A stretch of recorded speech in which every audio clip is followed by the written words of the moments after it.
Cet épisode est sponsorisé par Jouer avec le fantasme. Jalf.com, Jalf.com, est un site de rencontre pour adultes libertins, coquins ou tout simplement curieux qui veulent réaliser leurs fantasmes de façon réelle ou virtuelle et sans tabou. Nous avons 4 abonnements VIP à faire gagner à nos auditeurs pour une valeur totale de $380. Tout ce que vous avez à faire, c'est nous suivre sur la page Instagram d'Amour et de Sexe, taguer un ami sur une publication d'Instagram et nous envoyer un DM pour nous dire que vous avez complété ces 2 étapes. Et nous vous tirerons au sort.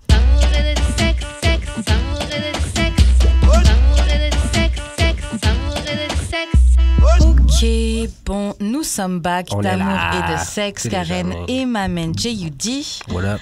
Comme d'habitude, on vous revient toujours avec des invités. Cette semaine, on vous revient avec Estelle. Allô. Voilà. Et c'est pas mal ça. Donc, comme avec chaque invité, on va te poser la question qu'on pose à tout le monde, en fait. C'est comment on shoot son shot avec toi, Estelle. Donc, par exemple, si on te voit dans la rue, si on te voit dans le club, si on te voit au supermarché, je sais pas où. Puis on veut holla at you. C'est ça. Comment on fait si on veut... Comment on fait si on veut avoir le numéro de téléphone? Je pense qu'il faut me complimenter sur autre chose que mes cheveux. OK, d'accord. C'est trop facile, sinon. OK. On dit souvent ça va. Les compliments, les machins. Sur les cheveux? Bah, pas spécifiquement les cheveux, mais les trucs de « Ah, t'es jolie, ah, ça, c'est... » Ah ouais, j'avoue. Hein. C'est souvent les cheveux que je me fais dire, tu sais. OK, d'accord. Puis là, faut surtout pas y toucher non plus, ça m'arrive des fois. Puis je suis comme, tu sais, je te connais pas, là. Commence pas à... de femme noire, ça. Yeah, grave. Grave. Ne touche pas à mes cheveux. Vous comprenez? Grave, voilà. ça. Ne touche pas à mes cheveux. Ouais, c'est genre... Je comprends t'es pas obligé de me cette toucher. manie de vouloir toucher les cheveux des gens. Ouais. Comme... C'est comme un, je sais pas, c'est comme quand t'as un tapis chez quelqu'un puis qui a l'air doux, t'as envie de passer ta main dedans, tu sais. Mais t'oublies qu'il y a une personne qui possède ces cheveux-là, tu sais. Ouais, c'est ça. C'est pas un tapis, en fait. Attends, c'est comme quand j'allais à l'église, OK? Tu sais, il y avait beaucoup de personnes qui avaient des faux cheveux, là, et des greffes. Puis genre, les madames rentraient, genre, leurs doigts dans le cuir chevelu pour voir si c'était tes cheveux ou pas. Ah. Ouais, les gens font ça. Et ça, c'était rude! Ouais. Mais tu sais, t'es à l'église, tu fais pas... Madame! OK, madame! Madame! On a le Saint-Esprit. Mais... Tu sais, même si c'est pas tes vrais cheveux, qu'est-ce que tu vas faire? C'est t'sais? ça, exactement. Pourquoi tu touches mes cheveux? Ouais, c'est ça. Non. Grave. Keep your hands to yourself. Grave. OK, donc, autre chose que te complimenter sur tes cheveux, est-ce qu'il y a un autre truc qui pourrait fonctionner? D'être original dans les compliments, je pense. OK. C'est pas quelque chose que j'ai déjà entendu 1000 fois, je pense que ça aide, là. Est-ce que tu as un exemple d'un truc qui a bien marché une fois, qui était un peu différent? Je le sais pas, souvent les trucs. Je pense que la meilleure façon, c'est de me payer un verre, parce qu'il me semble que la plupart du temps, quand je me fais cruiser puis que ça fonctionne, c'est souvent parce que je suis un petit peu feeling. OK. Ah, bon. C'est souvent ça qui se passe. OK, parce qu'à jeun, c'est comme non À jeun, c'est plus catégorique. difficile. À jeun, il faut une bonne conversation, il faut une bonne connexion. Là. Tu peux pas juste comme me catcall puis je vais regarder, tu sais. Déjà, si t'es un gars, ça marchera pas. Puis quand je travaillais dans un karaoké, il fallait souvent que je le dise. Honnêtement, j'animais, c'est comme c'est moi qui calais les gens, puis je faisais des jokes entre les trucs. Puis souvent, je devais dire aux gens, by the way, je suis pas au gars. Parce qu'il y avait non seulement beaucoup de gars qui venaient me voir, genre, pour essayer de me cruiser, pour avoir mon numéro, mais il y en a aussi qui essayaient de me complimenter juste pour que je passe leur chanson plus tôt. Puis j'étais genre, ça marchera pas, man. Tu sais, ça m'arrive, le gars, il se passe, il se pointe, il me donne son papier, puis il est comme, yo, tu sais, combien de temps je passe? Je suis comme, écoute, il y a beaucoup de monde, là, dans peut-être au moins 45 minutes, puis il me regarde, il est comme, est-ce qu'on t'a déjà dit que t'as des beaux yeux? Là. Mon gars, t'aurais dû arriver 10 minutes avant, je l'ai dit que j'étais pas au gars. Là. OK, bon, bah, Estelle, maintenant qu'on sait comment on shoot son shot avec toi, on va maintenant passer à la section qui est d'habitude de courrier du cœur, mais bon, aujourd'hui, c'est une situation qu'on a prise. Attends. On a un nouveau email. Moi, c'est plus facile de recevoir vos courriers du cœur. C'est un petit peu plus anonyme. Fait que c'est d'amour et de sexe podcast@gmail.com. Fait que c'est tout collé. Puis on va recevoir ça au fur et à mesure. Exactement, voilà. Et donc, ouais, donc c'est une situation qu'on a vue sur The Shade Room. Donc, c'est une fille qui envoie sa situation. Elle est un petit peu longue, et puis je vous traduis de l'anglais, donc bear with me, vous êtes patient avec moi. Donc, la demoiselle raconte qu'elle est partie dans un date avec un gars, et il avait l'air vraiment... gentil, doux et puis sincère. Quand ils sont partis en date, il est venu la chercher chez elle. Ils avaient planifié d'aller dîner. Donc, une fois qu'ils arrivent au resto, elle dit qu'il avait son téléphone dans sa face, là, en train d'essayer de la mettre sur Snapchat. C'est de la mettre dans son Snap. Voilà. Il essaie de la claim. Grave. Donc, en train de la mettre sur Snapchat. Et puis, voilà, il était basically en train de dire que c'était sa copine. Que c'était sa go sur Snapchat. Shout out. Donc, voilà. Après, elle dit qu'elle était vraiment annoyed parce qu'elle était ça la dérangeait vraiment parce qu'ils se sont rencontrés genre la semaine d'avant. Donc, c'est tout soon. Ils arrivent au restaurant et il a menti sur le fait qu'il aimait bien la bière. Et elle, c'est elle qui kiffe la bière. OK, c'est une connaisseuse qui connaît bien la bière. Fait que là, sûrement, elle a commandé 2 IPA. C'est ça. Là, c'est pas pour les initiés, tu comprends? Lui, c'est genre, je prends une Bud Light des fois en écoutant le hockey. Ouais, je suis un connaisseur de bière. Shout out.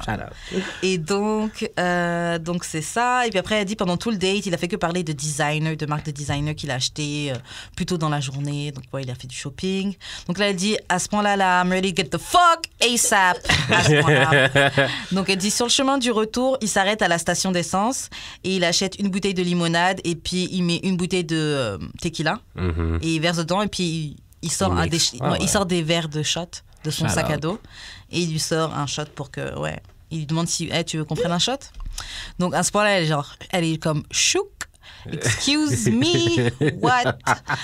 Donc elle lui dit juste, ok, ramène-moi chez moi seulement. Et donc en fait, il la ramène chez elle. Et puis il commence à lui parler de qu'il voit un avenir pour eux. Elle à ce moment-là, elle est genre, comment tu vois un avenir pour nous deux? Mais bon, elle ne lui dit pas. Et après ce gars, pour finir, il lui montre son gun. Donc ça se passe aux États-Unis, clairement. Il lui montre son gun et il lui demande si elle veut toucher son gun. Je suis foutu, bro. À partir de là, elle dit qu'elle est sortie de la voiture tellement rapidement et qu'elle lui a dit qu'elle quittait l'État.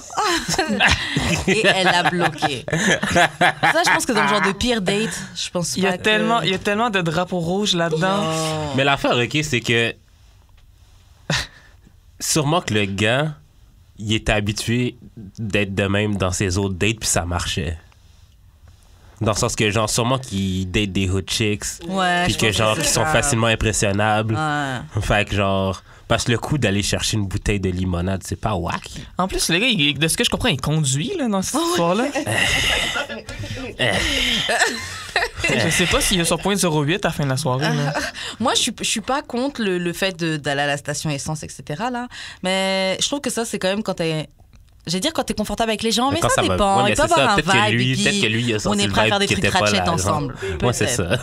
Mais en fait, je pense que c'est...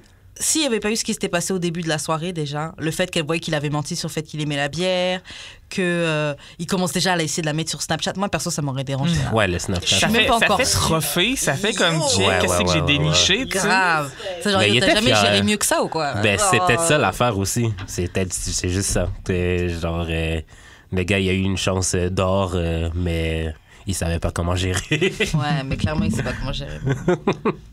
Wow. Vous, à la place de la fille, vous auriez fait quoi? C'était un date horrible. J'aurais texté une amie, je pense. Ouais. Comme, viens me voir. Ouais, j'aurais pris un Uber home. Ouais. Aussi. Tu sors dans la fenêtre des toilettes. Ouais. À quelle période du date que tu prends ton Uber? C'est ça que j'étais en train de regarder. À quelle période du date tu prends ton Uber, là? À partir de quand je serais partie? Et franchement, je serais partie soit quand il aurait commencé à essayer de me mettre sur Snap parce que je leur ai dit d'arrêter. Non, peut-être pas. Attends, s'il continue, je serais peut-être partie. Non. Donc, je te dis pas mettre sur Snap, tu continues. Non, donc, mon consentement. Moi, je pense que j'attendrais que la date finisse, là. Ouais, mais t'as bien mangé. Il a sorti un gun. T'as bien... Non, mais genre, comme j'imagine la scène, là, comme sûrement que c'était Tuck dans ses jeans, puis il a juste levé ça, il avait... Wanna touch it? Tu veux toucher le gun? Non, je suis pas bad life. J'aime les bad boys. C'est ghetto! Ouais, gars. Genre... Non, mais Karen, t'aurais pas feel? Si, genre, t'avais feel le reste de la date? Mettre mes empreintes sur un gun qui a peut-être servi dans un truc. C'est vrai. M'incriminer dans quelque chose. Ah non, désolé. C'est pour ça qu'il sort son gun, en fait. Plus il y a d'empreintes, plus c'est difficile de trouver c'est qui a commis le crime. Bon, madame, on a retrouvé vos empreintes sur le Estelle, est-ce que tu as déjà eu un genre de date vraiment horrible qui est une expérience pareille? À ce niveau-là, non. Mais je pense que la date la plus horrible, c'est la fois que j'étais avec une fille que je sais pas sûr que j'avais des sentiments pour elle.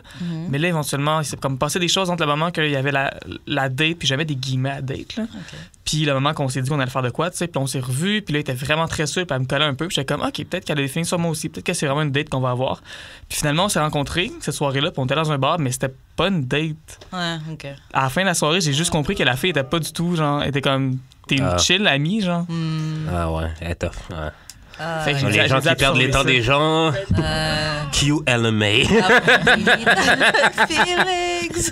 So deep in my feelings. Je te jure. Bon, Aïe, aïe. bah, c'est pas mal tout pour ce qui est courrier du cœur. On va maintenant passer à un jeu. Est-ce que tu peux répéter l'adresse courriel à laquelle? D'amour et de sexe podcast @gmail.com. Puis vous pouvez toujours passer par les autres moyens. Nos Instagram respectifs, @weshkaren et @judexpérience. Puis au Instagram de D'amour et de sexe qui est @d'amour et de sexe. Voilà. Maintenant, on va passer à un jeu. Donc, on l'avait déjà fait dans d'autres épisodes, c'est Sexual Game for Couples. On va juste en faire un chacun. Ouais. Donc, Estelle, il faut que tu choisisses un numéro entre 30 et 38. Oh my God, je vais prendre 31, Carey Price. 31. Alors, 31, voici le jeu qui est pour toi. OK, ça s'appelle Pique-nique. OK. Donc, OK, ce jeu-là a le potentiel d'être vraiment sexy. Donc, il faut aller dans un pique-nique, dans un parc semi-privé, manger de la très bonne nourriture, boire du vin, se jouer un petit peu, se toucher un petit peu, jusqu'à ce que tu sois bien chauffé. Et puis, quand tu arrives à la maison... Oh, c'est juste ça. OK, ma bad. Mais non, il faut que tu fais un pique-nique dans ta cour puis tu vous baiser dans votre cour. Ouais. En tout cas, le jeu 31 qu'il propose, c'est vrai. Vous allez à un pique-nique, quoi. Et puis, vous allez vous chauffer un petit peu. Et ensuite, quand vous serez à la maison, vous pourrez pas rester de vous enlever. Non, mais je pense que le jeu... c'est la base. Hein. Je pense que le jeu, c'est genre se toucher au parc puis que le monde puisse te voir. C'est ça l'excitation. Non?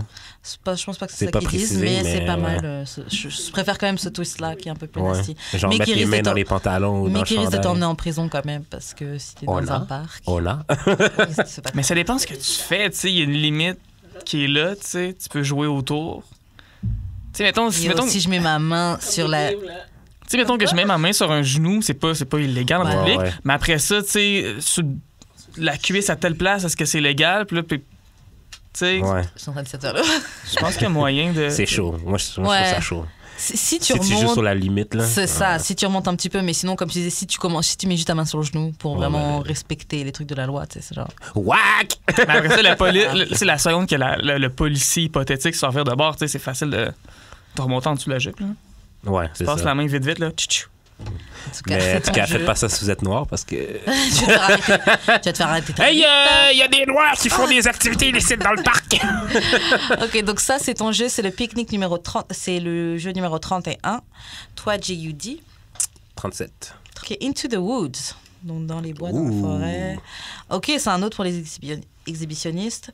Donc, tu fais une randonnée à travers la forêt et halfway, donc quand tu es au milieu, vous vous arrêtez et puis vous vous chauffez, vous jouez un petit peu, vous faites ce que vous devez faire, là. Actually, genre, tu sais, la pointe que je regarde sur Twitter, il y a beaucoup de monde qui se filme à baiser dans les bois. Ah ouais, c'est bizarre. C'est plus répandu qu'on pense.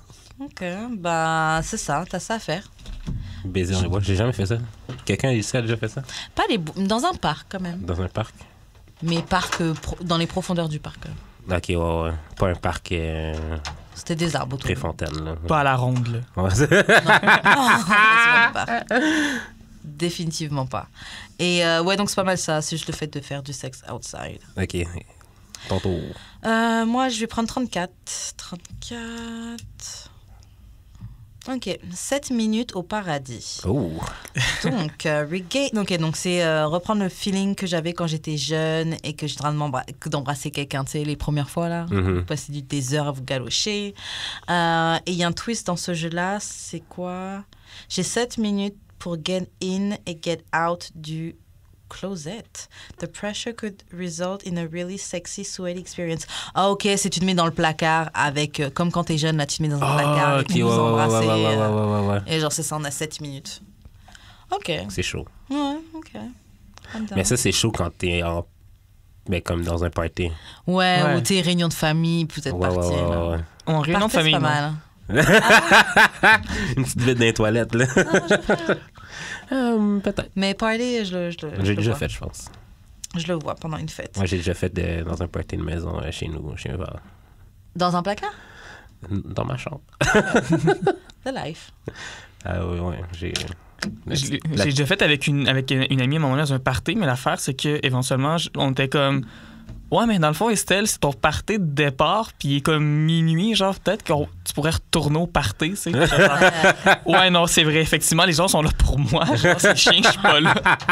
Là, donc t'es parti niquer avec ta copine, là, enfin, ou avec la fille, là. Dans une chambre, et après ça, fait comme, ouais, on va... Attends un peu, là. Il est juste mignon, on va attendre un petit peu, tu sais.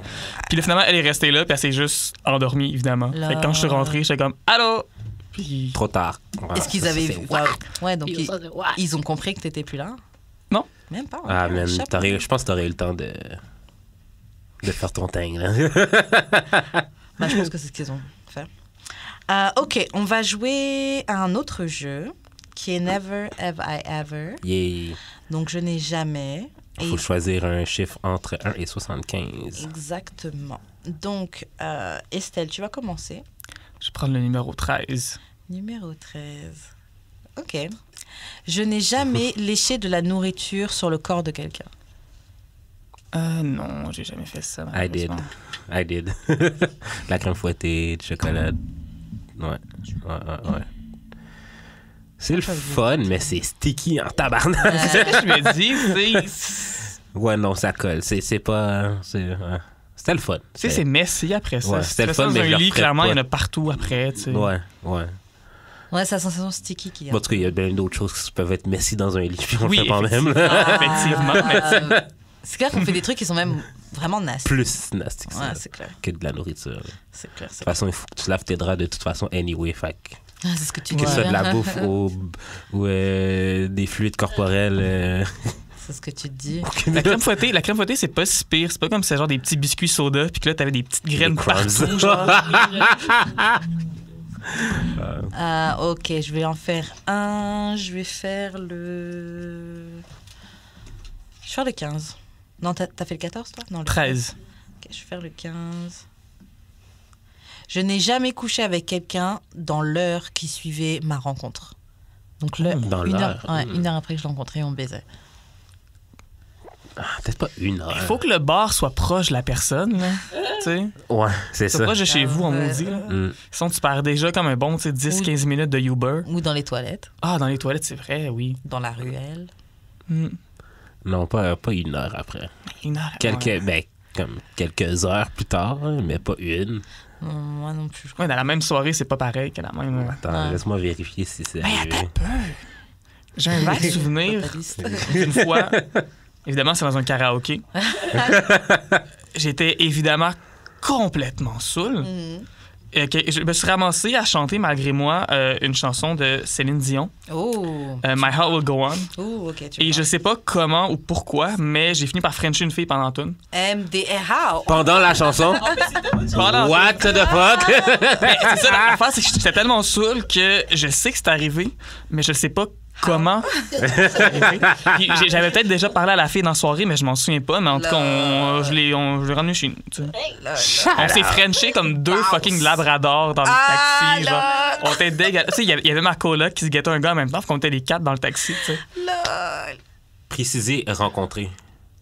Rencontrer? C'est quoi la question?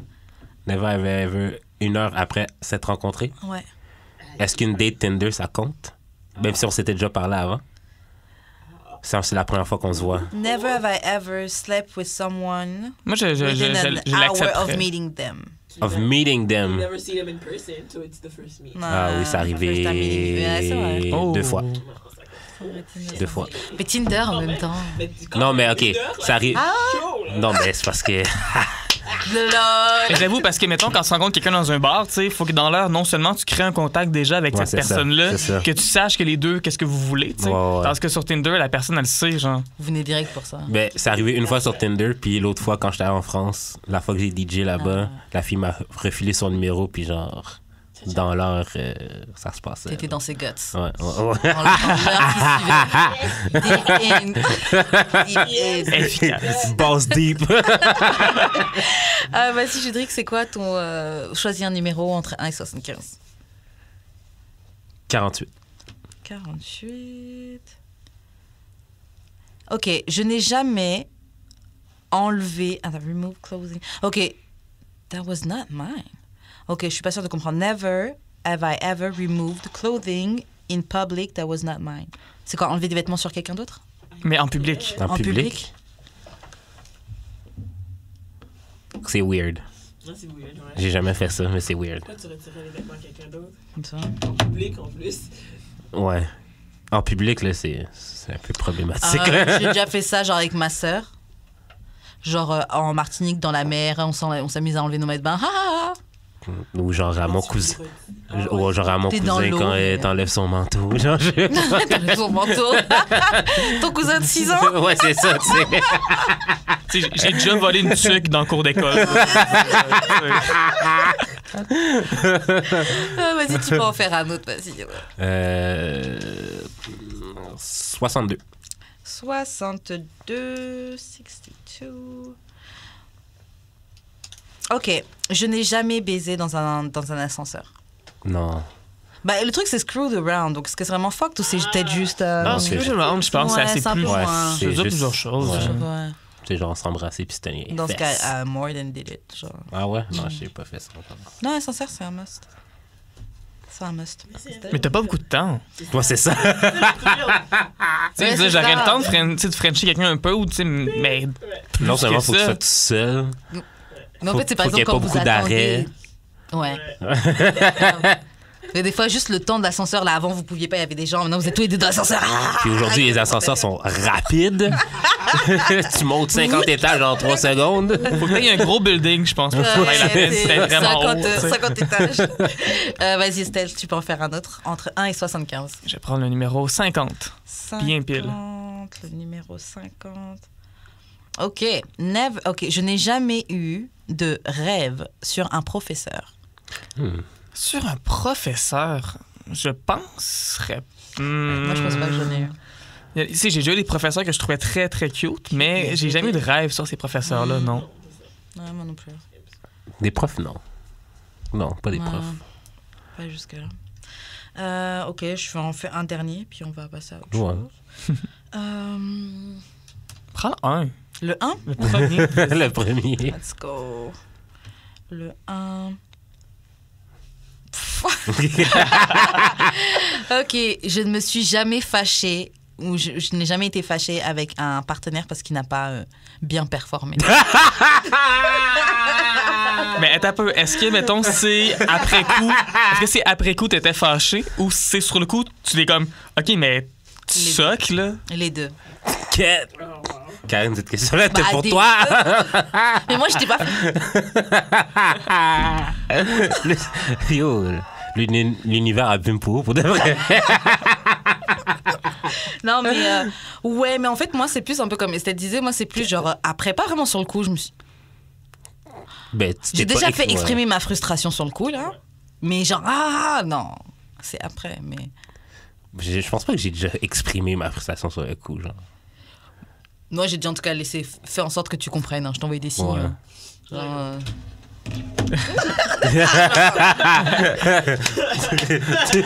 Tu crois que t'es tu commences à t'habiller, tu parles même plus. t'es en missionnaire, tu commences à t'habiller, fuck. Quand t'as fini ton truc, là. Tu remets ta brassière, viens tranquillement. T'as fini? Ouais, j'ai déjà fait ça parce que j'ai déjà dit à des gars d'arrêter. Ouais. T'es en train de faire ton truc, je suis genre, ok. Time Ouais, out, grave, time time out. out, time out. Prends sa pause. Prends sa pause. Calme-toi. Tu te calmes. Oh, Jesus Christ. Ok. Bon, c'est pas mal tout pour les jeux. On va passer un petit peu à 2 faits d'actualité. Ouais. Donc, Estelle, voilà, la question s'adresse à toi. Alors, qu'est-ce que tu penses de Kate? Je sais pas si je dis bien, c'est Kate. Oui. Kate dans Occupation Double. C'est quoi ton opinion sur la représentation? Est-ce que tu penses qu'elle est bien faite? J'ai pas écouté Occupation Double, mais je sais qui est cette femme-là. Je sais que c'est une femme trans, la première candidate trans qui va être à OD. Yep. Mais là, de ce que j'ai cru comprendre d'OD cette année, c'est qu'il y a comme une 3e maison, je pense. Puis elle va être dans la 3e maison à part, tu sais. Je sais pas qu'est-ce que ça change dans l'histoire, mais je suis contente qu'il y ait une personne trans là-dedans. Après ça, c'est sûr que chaque fois qu'il va y avoir un article sur Occupation Double, je vais m'abstenir de lire les commentaires. Ah, sur Facebook. ça, C'est la chose la plus importante, je pense, là-dedans. Mais je pense qu'éventuellement, de voir des personnes trans comme ça, surtout dans une émission de ce genre-là, éventuellement, je pense que ça va aider à normaliser le fait que les personnes trans existent. Ok. Je pense que c'est la même chose avec n'importe quel type de minorité. Tu sais, plus on les voit, plus on les normalise, plus c'est normal, puis plus c'est correct, puis plus, tu sais, on peut passer à autre chose. On avait une discussion sur ça, j'ai envie d'avoir ton avis là-dessus, où on disait que est-ce que c'était pas... Est-ce que Occupation Double n'était pas un peu utilisé pour faire genre, oui, regardez, on s'occupe de la situation trans, c'est un peu bizarre, mais on s'occupe de la situation trans, regardez, on en met, il y a de représentation, alors qu'en vrai, dans tout ce qui est entreprise et dans d'autres choses qui sont d'autres réalités de la vie, il n'y a pas vraiment de structures ou de portes qui sont ouvertes justement aux jeux de la communauté trans. Ben, ça peut être de l'opportunisme aussi. Ça peut être Occupation Double qui se dit « Ah, tu sais, ça fait 12 000 saisons qu'on fait, à un moment donné, le monde s'attend, on va mettre une personne trans. » Puis là, les gens vont, tu sais... Ça se peut que ce soit ça aussi, mais au final, je pense que même si les mauvaises intentions qui sont derrière ça, je pense qu'il peut y avoir quand même un bon résultat qui ressort de ça. À the end of the day, ce qui compte, c'est qu'il y a de la représentation. Ouais, ben, quand on a eu cette discussion-là, on avait plusieurs concerns dans le sens que justement, ça, mettons, j'étais Julie, puis que je voulais vraiment, comme, pousser la diversité sous toutes ses formes. Est-ce que Occupation Double, c'est la place? Ben, Puis, non, mais dans le sens que, tant qu'à vouloir faire ce geste-là, pourquoi tu leur donnes pas, genre, des talk shows, des shows de radio, whatever, comme, tu sais, des places meaningful, tu sais, genre, parce que on s'entend-tu que même avant ça, le monde regardait OD comme un show un peu con, puis genre... ça genre reste une un autre show un peu c'est con. ça. Ça change pas parce que les personnes trans, c'est plus... Non, ouais, c'est ça. Des gens cons, il y en a qui sont trans aussi. Non, mais c'est ça. Fait que le regard des gens sur ce show-là, comme une autre personne qui va être populaire à cause de la télé, mais genre à cause d'une télé-réalité un peu conne, mais si tu voulais... C'est sûr que si on voulait une meilleure diversité, il faudrait qu'il y ait des personnes trans dans d'autres places que juste Occupation Double. C'est sûr que c'est pas assez. Ça, c'est certain. Après ça, s'ils veulent mettre une personne trans à la tête d'un talk show, moi, évidemment, je suis disponible. Mon Facebook est ouvert. Yes! Talk your shit! Puis l'autre question qu'on avait, c'était, tu sais, vu que c'est la seule personne trans, puis qu'à date, c'est caché, je pense, comme, moi, tu sais, je sais pas si c'est ma place d'avoir peur pour elle, mais genre... que les gens aient une mauvaise réaction par rapport à ça. C'est une des choses qui me fait peur. Je sais pas comment les candidats et les candidates vont réagir quand ils vont éventuellement, de toute évidence, finir par apprendre qu'elle est trans. Je sais pas comment ça va être handled. Je sais pas comment on va s'occuper de tout ça. Je sais pas ce qui va arriver. Puis j'espère que ça va bien finir. Mais ce serait quoi tes concerns par rapport à ça? Je sais pas, qu'elle se fasse discriminer même dans la maison où elle est. Tu t'habites dans une maison, puis tout le monde qui est là, mettons, turns out, sont super transphobes ou quelque chose. Ah ouais, ça, c'est fucked up. Après ça, je sais pas si ils ont filtré un peu le genre de personnes qui allaient être là pour être sûr que ce ne soit pas des personnes transphobes, ou si, au contraire, tant qu'à être opportuniste, ils ont fait exprès de ramasser la fille la plus fucking transphobe pour la mettre dans l'émission pour que ça foute le bordel, tu sais. Parce que, genre, même l'année passée, là, dans je sais pas si tu l'écoutais l'année passée. OK. Je suis désolé. Je suis peut-être le seul qui écoutait ça. OK. Mais genre, l'année passée, il y avait comme un groupe de filles qui étaient là depuis le début, puis à chaque fois qu'il y en avait une qui rentrait, c'était un peu plus difficile pour elles. Puis genre, c'était toutes des cis, là. Fait que déjà là, c'était difficile pour elles de se faire intégrer dans le groupe de filles. Je me demande pas si ça va être plus difficile pour elles. Je sais pas. Mais après ça aussi, je pense que si, mettons, Occupation Double, commence à montrer des images des personnes qui discriminent cette fille-là, puis que c'est présenté de façon neutre, ou qui montre ça normalement comme si c'était normal de faire ça. Je pense que ça pourrait vraiment affecter l'émission, ça pourrait affecter du côté des commanditaires, puis tout ça.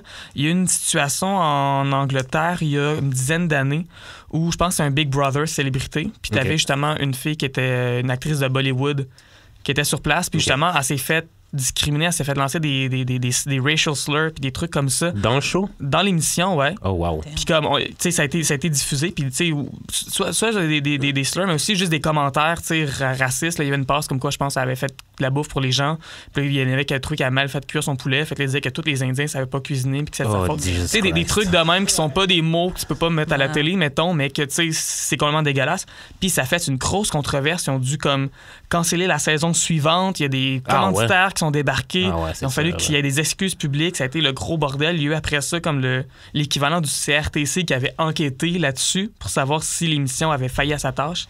C'est un gros truc. Puis je pense que s'il arrive de quoi de similaire à OD... Tu parlais de nègre, sauf que ouais, comme les filles qui parlaient de nègre à OD. Mais l'affaire, c'est que en tant que production, tu devrais comme protéger tes candidats. T'as une responsabilité qui est là, tu sais. Tu devrais protéger clairement la bollywoodienne, mais genre mais bon, les autres aussi un peu. Là. Après, dans le cas des téléréalités, ils le font pas, protéger les candidats. Non, mais le but, c'est que ça fait du drama. Tu sais, tout d'un coup, il y a ces deux-là qui saillissent. C'est ça que tu vois. Sur la détresse psychologique et émotionnelle des candidats. C'est ça. Tout le jus, tout ça. Je me rappelle, dans Big Brother, à un moment donné, je me rappelle plus quelle saison, mais il y avait une trans, mais je sais pas si c'est à cause de ça. Ou c'est parce qu'elle était désagréable, mais genre, elle sentait Castaway, genre, comme à un moment donné, elle était juste depressed, fait qu'elle est restée, genre, dans le confessionnal toute la semaine. Fait qu'elle n'est pas sortie. Fait qu'elle s'est fait évicter, genre, dans la première semaine à cause de ça, là. C'est fucked up. Et dès le début qu'elle est rentrée, c'était annoncé qu'elle était trans? Je sais pas, je pense qu'elle avait dit. Okay. Mais sinon, il y a une autre émission que j'aime vraiment beaucoup les télé. Ça s'appelle Are You the One? Puis cette saison-ci, ils ont fait une saison complètement queer. C'est-à-dire toutes des gens bisexuels. Puis il y avait un trans. Puis c'était le fun de voir comment il naviguait dans le... Je sais pas. Dans se découvrir sexuellement et genre trouver l'amour dans la maison. Puis j'ai trouvé ça nice qu'ils fassent ça parce que ça fait ce changement de toutes les saisons. Puis au moins, genre, comme il allait, tu sais, comme c'était officiel qu'il y allait quelqu'un pour elle ou pour lui, je veux dire, dans la maison. C'est ça que j'ai Puis la dynamique est intéressante parce qu'habituellement, si c'est tous des gars d'un bord puis toutes des filles de l'autre, puis le but c'est qu'ils finissent en couple, genre, c'est ça? En fait c'est qu'il y a des matchs prédéterminés. Okay. Il y a 10 matchs parfaits, puis il faut que ils ont 10 semaines pour trouver c'est qui leur match. Mais on sait pas comment. Ben, comme c'est pas dit. OK, ils sont pas lâchés lousses. Oui, ils sont lâchés lousses dans la même maison. Parce que si c'est des bisexuels, c'est que littéralement toutes les personnes sont attirées par tout le monde. Sont potentiellement, sont pas, tu sais. Mais toutes les personnes sont potentiellement. T'as plus de choses, tu le sens encore moins dans le fond. Ouais, là, c'est ça. C'était vraiment intéressant de voir comment ça marche. Comparer toutes les saisons. Puis c'est ça que j'aimerais un peu dans OD, c'est qu'ils se mettent tous dans la même maison pour faire des vraies connexions et pas genre... Parce qu'on sait qu'ils se voient à peine. Ouais, c'est genre, ils font un petit voyage à telle place, puis après ça, ils font une activité d'une heure, mais sinon, ils se voient jamais. Là. Petite game de mini-pot. Ouais, c'est ça. Non, vous connaissez pas. Dis-moi, Estelle, est-ce que tu regardes Dave Chappelle? Est-ce que tu connais un peu Dave Chappelle? Un peu. Je sais que c'est un humoriste, mais je le connais pas plus que ça. C'est pas lui qui a fait un spécial il y a pas longtemps? Ouais, c'est ça. Mais c'était pas... Justement, je voulais voir si t'avais vu le spécial, mais I guess not. J'en ai entendu parler. J'ai vu beaucoup de réactions. Mais après ça, c'est bien difficile de me faire une idée compte tenu que toutes les réactions viennent dans tous les sens. Là. Ouais, c'est vrai. Oui. OK. Ben, dans le spécial, à la fin du spécial, Dave, il dit que il est allé dans un café, whatever, puis il a fait une joke sur les trans. Puis là, il y avait une trans dans le show, ben, comme qui voulait devenir aussi humoriste, puis elle a ri fort. Fait que là, tout le monde comme gageait un peu sa réaction pour pouvoir réagir. Comme si elle trouve ça drôle, je peux rire aussi. Fait que là, à la fin du show, la personne, elle a dit à Dave, je comprends pas pourquoi les gens sont fâchés contre toi quand tu fais des jokes de trans, parce que les gens disent que quand tu fais des jokes sur R. Kelly, tu normalises R. Kelly. Fait que si tu fais des jokes sur nous, est-ce que c'est pas un peu nous normaliser aussi? Je pense que, tu sais, encore là, j'ai pas vu le spécial, je sais pas le genre de joke qu'il a fait, mais il y a moyen selon moi, de faire des blagues sur tous les sujets, puis il y a moyen de faire des très mauvaises blagues sur tous les sujets, tu sais. C'est ça. Fait qu'après ça dépend c'est quoi la blague que tu fais. Si c'est une blague qui implique des personnes trans, c'est pas la même chose que si c'est une blague sur les personnes trans. Puis que la joke, c'est qu'à la fin, elle a un dick, tu sais. C'est ça. Puis cette joke-là revient constamment dans tellement de films, dans tellement de séries. Écoute, je vous spoil Ace Ventura, la méchante à le pénis, tu sais. C'est ça le punch. Le film est basé sur le punch, c'est ça, tu sais. Ouais, mais après ça, il y a moyen d'avoir des jokes qui impliquent des personnes trans, mais sans que ce soit justement transphobe. Ça se fait, c'est possible. Si t'es bon, Tu peux faire de quoi, c'est n'importe quoi. Tu peux faire un sketch sur le viol, puis si c'est bien écrit, puis si t'as quelque chose d'intelligent que t'amènes là-dessus, il y a moyen que ça soit pertinent. Puis après ça, il y a aussi très moyen de faire un sketch sur le viol, que ça soit complètement dégueulasse, puis pas nécessaire, tu sais. Mais est-ce que l'intention première qui est de faire rire, même si ça te fait pas rire toi, c'est drôle quand même? Ben... Ça dépend, parce que... Mais je sais pas. Ouais, je vois ce que tu veux dire, mais je me dis dans le même sens qu'il y a des gens parfois qui utilisent l'excuse de l'humour pour dire on peut rire, tu sais. Mais j'ai dit nègre, c'est une blague. Genre toi ça te fait rire, mais ça me fait pas rire. Non mais j'ai le droit de le dire, c'est une joke là. Ouais, tu sais, c'est genre. Mais j'avoue. Je comprends. Mais... En tout cas, est-ce que tu avais d'autres trucs Non, c'était pas mal ça. Ok, donc la question qu'on a dans la question bazar, c'est quoi le pronom approprié pour toi? C'est elle. Elle. Ok, cool. D'ailleurs, le truc, pour s'en souvenir, j'ai quand même bien pensé mes choses. Mon prénom, c'est Estelle. C'est pas Estile. C'est bon, ça. Est-ce que tu trouves ça disrespectful si quelqu'un te demande, ou est-ce que tu te sens disrespected quand quelqu'un, par exemple, fait une erreur? Ça dépend du contexte, mais je le prends souvent quand même, ouais, honnêtement. Ouais. Surtout, ça m'est arrivé une fois, par exemple, qu'un gars s'est trompé comme 8 fois, là, à un moment donné. J'étais genre, pour vrai, tu sais. Mais si jamais tu fais une erreur, je pense qu'il y a différentes façons de se reprendre. Si tu commences à compter quelque chose, tu te trompes, puis tout de suite, tu fais juste, je veux dire, elle, tu sais. Puis tu fais juste mettre ça, puis après ça, tu laisses passer ça. Ça passe déjà mieux. Ou si, mettons, tu te rends compte que, tantôt, j'ai fait une erreur, tu sais. Si tu me reparles avec un pronom féminin ou avec un mot explicitement féminin, ça montre que, OK, tu sais. Mais si tu dis il, puis qu'après ça, tu t'excuses pendant 10 minutes, là. Ça arrive, là, du monde qui se trompe et qui font juste excuse, je suis vraiment désolé. Non, mais tu sais, c'est parce que là. Puis ils sont tous sous, là. Ça devient juste extrêmement malaisant, puis j'ai plus envie de te parler. J'ai plus du tout envie de te parler, tu sais. OK. Prochaine question. Comment tu as su que tu voulais changer de sexe? C'est arrivé parce que. C'est fou parce que je pense que c'était en dedans de moi tout ce temps-là, mais je ne savais pas que ça se faisait. Tu sais, moi, j'étais jeune, puis j'étais comme. Tu sais, être un gars, c'est vraiment de la marde, là. Ça me tente pas. To you? Tu sais? Et voilà, c'est pour ça que je pense que pas toi, tu sais. Puis là, à un moment de. Tu sais, des fois, je me regardais, puis je me regardais dans le miroir, puis je comprenais pas mon corps, puis tout. Mais tu sais, je savais pas que la possibilité d'être trans était là, parce que quand j'étais jeune, tu sais, tous les modèles trans que je voyais, tous les personnages trans que je voyais, ben justement, c'était des jokes, c'était des trucs, ou c'était des espèces de reportages un peu genre underground, Vice, Creep, genre comme on a rencontré des prostituées trans qui vendent du crack en Venezuela, tu sais. C'était pas, tu sais, c'était pas genre des gens. Tu dis pas j'ai envie d'être comme ça plus tard. Ouais. C'est ça. Mais là, il y a un de mes groupes préférés, un groupe de punk qui s'appelle Against Me, qui était quand même big, genre ça jouait à Musique Plus dans le temps, puis tout, tu sais. Fait que moi, j'ai découvert, puis j'avais, tu sais, ça faisait comme un bon 5-6 ans que je les écoutais. Je les avais dans mon petit lecteur MP3 quand j'étais jeune. Là. J'ai été en chercher sur la Wire puis tout, tu sais. Puis là, éventuellement, la chanteuse, en 2012, a fait son coming out de trans. Mais tu sais, c'est une personne qui était déjà connue, là. Tu sais, moi, je connaissais cette personne-là en tant que gars. Avec une voix masculine et carrée puis tout, tu sais. Là, tout d'un coup, c'est comme, ouais, non, la personne qui a chanté ces 5 albums qu'on a sortis, c'est une fille, c'est moi, genre. C'est pas ce nom-là, c'est ça mon nom. Puis ce qui est complètement fou en plus, c'est qu'au final, tu te rendais compte qu'il y a tellement de chansons où très explicitement elle disait qu'elle était trans. Tout le monde était comme, c'est la belle poésie, tout ça. Il y a une tune, elle dit littéralement genre, If I could have chosen, I would have been born a woman. My mother would have called me Laura. Puis tout le monde s'en était comme, c'est intéressant tout ça, c'est un drôle de perspective. La projection d'un homme Puis c'est quand j'ai lu l'entrevue que j'ai fait, je l'ai lu, puis je l'ai relu, puis j'étais comme, Colin, OK, là. C'est ça qui se passe. C'est évident. Là, évidemment, ça m'a pris un temps peut-être pour comprendre vraiment, pour l'absorber, tout ça, le process. Mais rapidement, j'ai fini par comprendre que c'est ça qui se passait dans le fond. Puis à partir de ce moment-là, évidemment, c'était un long processus, c'est un moment où j'ai lu cet article-là, puis le moment où j'ai fait mon coming out public, mettons, ça fait des années. Mais, tu sais, déjà, je commençais à comprendre les affaires, puis j'avais comme des flashbacks de moments dans ma vie où j'étais comme, OK, mais voir que t'as pas compris avant, fille, là. Je suis comme, comment ça se fait, tu sais? Que j'avais pas compris ça, là. Je me souviens, j'avais une photo, puis j'en ai parlé dans une capsule qu'on a faite avec Choc ici, où je suis allé me poser des questions. Puis justement, il y avait une photo dans mes escaliers quand j'étais en 5e année. Bon, c'est chaque année, on se prend une photo à la rentrée, puis tout. Puis là, ma mère, elle mettait un escalier. Puis à chaque année, on avait une photo, une nouvelle photo, tu sais. Puis cette année-là, j'avais les cheveux vraiment, vraiment longs, tu sais. Puis en plus, j'ai déjà un peu une baby face. Fait que tout ça ensemble faisait que j'avais vraiment l'air d'une fille dans ce temps-là.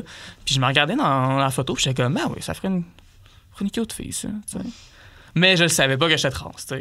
Parce que je savais pas que ça existait. Puis c'est pour ça que je trouve ça important qu'on en parle de plus en plus. Parce que plus on va en parler, plus il y a des gens qui vont comprendre peut-être qu'ils sont trans, tu sais. Ouais. Mais c'est le fun quand même, comme... J'ai surtout remarqué ça cette année, genre comme il y a Pose, il y a comme... Tu sais, admettons, il y a une série Netflix qui est un peu bizarre, là. C'est genre full science-fiction, mais il y a un personnage trans dans mais c'est comme... Est-ce que les drags sont rentrent dans les trans? C'est la même chose? Les drags, non. Non, c'est pas la même Non, parce chose. que les drags se considèrent pas comme étant... Ok, c'est vraiment juste le costume. C'est un costume, oui. Puis le gars qui fait du drag, tu sais, il se met un costume, il se met une perruque, il devient son personnage de scène. Mais après ça, quand c'est terminé, tu sais, il enlève le costume, enlève la perruque, enlève le make-up, tu sais, rentre chez lui, puis c'est un gars, tu sais. Okay. Ouais, c'est ça. Okay. Excuse-moi, je t'ai coupé. Non, ben oui, mais il y en a plein. Puis il y a même une émission qui jouait des années 90. C'est, mon Dieu, The Modern Life of Rocco, je pense. En tout cas, c'est un dessin animé qui était vraiment populaire des années 90, qui jouait sur Nickelodeon, puis tout ça, qui était comme, tu sais, pour enfants, mais limite pour adultes aussi, tu sais. Puis ils ont fait un spécial qui est sorti cette année. Puis justement, il y a un des personnages dans le spécial qui finalement genre fait son coming out de trans. Parce que c'est comme un spécial sur le changement puis tout ça. Puis un personnage qui finalement, ben, tu sais, c'est pas ça mon nom, c'est Rachel, tu sais. Non, mais ça me fait penser aussi au Super Nana, là. Le méchant avec les pinces en crabe, là. Mais tu vois, mais c'était ça, souvent, les personnages trans, c'est toujours les méchants, tu sais. Ouais, c'est vrai. Mais c'est pour ça qu'aujourd'hui, comme c'est... Vu que c'est accepté, là, c'est vraiment partout. Puis j'aime ça quand... c'est pas le fait qu'il soit trans, comme le fait qu'il soit trans, ce soit pas son seul character development. Oui, non, effectivement. ça, effectivement. C'est arrivé ouais, c'est ça. Comme it happens que c'est ça, mais c'est pas, ça n'a pas rapport avec son histoire pantoute. Là. Non, c'est ça. Ou comme, comment ça s'appelle? Il y a un film sur Netflix, j'oublie que le nom était vraiment bien d'ailleurs, sur deux filles trans. Mais bon, après, dommage, c'est un peu aussi dans le truc typique de la prostituée, etc. Là. Ouais. Ça, c'est quelque chose qui me dérange un peu. Puis même au Québec, il y a une série qui joue à Télé-Québec. Donc, j'ai oublié le nom, je suis désolé, mais il y a Christian Bégin dedans qui fait justement le gros stéréotype de la fille trans prostituée. Puis même, c'est Christian Bégin qui joue le rôle de la fille trans, tu sais. Puis en plus, même dans la description du personnage, ils sont comme... Tu sais, c'est un gars qui se prend pour une fille, c'est le même qui décrivent le personnage, tu sais. Fait que je trouve ça super problématique parce que même si c'est pour mettre des personnes trans dans des séries, faut que tu comprennes qu'est-ce que c'est. Faut que tu comprennes qu'est-ce que tu fais. Faut que tu saches qu'est-ce que c'est qu'une personne trans. Ouais. Faut que tu consultes des gens. Des personnes trans dans l'écriture et dans le... Mais est-ce que c'est pas un peu... OK, ça va être peut-être un stretch, là, mais c'est... Tiens, mettons, il y a la polémique du blackface qui est encore ressortie cette semaine. Bonjour, Premier ministre. Mais genre, est-ce que c'est pas un peu genre comme ça de mettre un homme qui a aucun contact avec des trans portray un trans ou une trans? Ben moi, ça me fait cet effet-là, pour vrai. T'sais, après ça, je sais pas c'est quoi l'effet en tant que personne blanche de voir un blanc qui fait du blackface, mais il y a un peu la même idée que les gars qui se déguisent en filles dans des films, c'est drôle, c'est du ridicule, c'est aussi, tu sais. Fait que d'avoir un gars, justement, c'est genre qui joue ça me gosse en maudit, j'avais ça. Puis might as well embaucher directement des trans, des personnes trans. Voilà, exactement. Déjà, on a... Enfin, je vais dire, j'identifie au noir, là, mais t'as déjà pas beaucoup de rôles qui te sont offerts. Ouais, c'est ça. Dans lesquels tu peux... c'est ça. Donc, si dans ça, vous mettez justement genre des hommes cis qui, en plus, sont pas du tout connectés à la culture pour savoir exactement... Ouais, c'est ça. Puis au moins, si t'es pour mettre une personne cis qui joue le rôle d'une femme trans, prends une femme, rendu là. Mais pas un gars avec une perruque, là. C'est lettre, là. C'est vrai. Ouais, mais c'est parce que aussi... C'est pas l'idéal, mais au moins, déjà, tu sais, c'est que ça normalise le fait que le personnage de la femme trans, c'est une femme, tu sais. Puis c'est un homme trans, mais un gars, tu sais. Mais c'est parce que ça colle au stéréotype, justement. Je sais plus si c'était là, ici, que tu as dit, ou dans l'article que tu m'avais envoyé, où, justement, c'est l'homme trans, mais que tout le temps, tu vois que c'est un homme... tu sais, vraiment très grossier. C'est vraiment le stéréotype. Ben, c'est la même chose pour les Noirs, là. Yeah, exactement, on en parle. Le Québec a le problème avec toutes ces minorités. Ouais, les seuls Noirs qui laissent exister à la télé, c'est les stéréotypes et les trucs exactement ça. Et donc, dans l'imaginaire collectif, c'est comme moi, ça prend un Haïtien avec un très gros accent haïtien. Même dans les Simpsons, tu sais, Carl, le collègue de travail d'Homer, en anglais, il n'y a pas un accent. Là. Mais au Québec, l'acteur qui fait sa voix, qui est probablement très blanc, ben là, il décide qu'il fait la pire imitation d'accent. Attends, c'est qui? Il y a une série qui a commencé sur Radio-Can, qui s'appelle Toute la vie. Puis il y a une Haïtienne qui est née en Haïti, mais qui parle super keb. Mais comme, tu sais que c'est pas de même qu'elle parlerait dans la vie. Là. Ah ouais, tu penses qu'elle abuse? Non, mais c'est comme, on lui a dit de prendre un accent street, mais keb. Mais c'est pas de même qu'on parle. On parle comme on parle ici. Là. Mais elle rentre et comme yo guys, bra bra bra, tu sais. Parce que c'est ça qui est écrit dans le script. Un peu, tu sais. Mon Dieu. Non, mais tu sais, je peux comprendre que on n'est pas une grosse population. Ça se peut que le bassin d'acteurs et d'actrices trans soit minuscule, tu sais. Mais au moins que ces gens-là se consultent pour le rôle, puis te disent hey, cette affaire-là, il est peut-être pas correct. Ou genre, cette affaire-là, peut-être pas correct. C'est pour ça que Slav, tu sais, vous avez beau chialer contre quoi que liberté d'expression et tout, c'est un peu combat pour tout le monde parce que si t'avais écouté ceux qui consultaient sur le show. Oui, surtout qu'ils ont eu des consultants, je sais plus c'est qui. Webster? Ouais, Webster qui a dit que c'est pas une bonne idée. C'est pas une bonne idée de faire une pièce de théâtre qui raconte l'histoire noire sans inclure de noir, genre, je sais pas. Mais bon. Mais ils ont juste dit faut que tu consultes des gens. Ils n'ont pas dit après ça qu'il fallait que tu t'occupes de ce qu'ils disent. On a consulté, c'est correct, on a leur opinion. C'est vraiment ça. C'est vraiment ça. En tout cas, bon, prochaine question. OK, c'est quoi que tu trouves le plus difficile dans ta vie en tant que femme trans qui évolue dans cette société?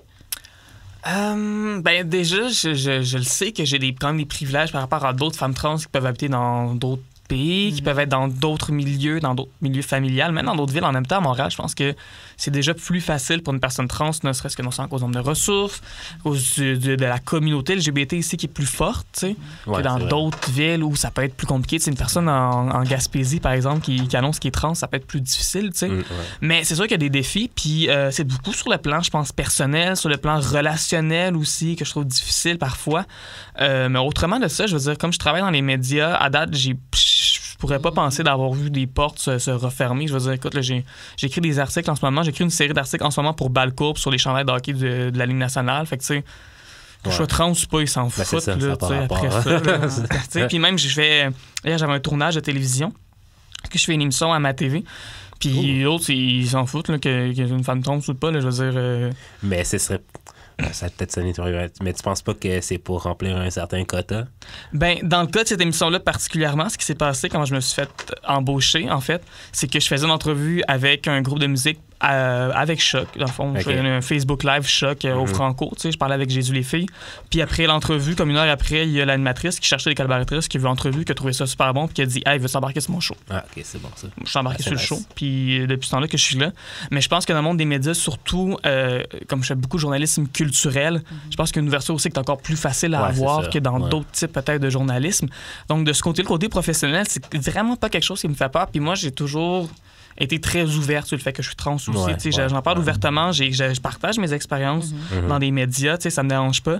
Mais c'est plus des trucs, c'est du personnel. C'est des journées des fois que je me regarde puis que j'ai la grosse, ce qu'on appelle la dysphorie de genre. C'est quoi? Que je trouve plus difficile. La dysphorie, c'est quand, mettons...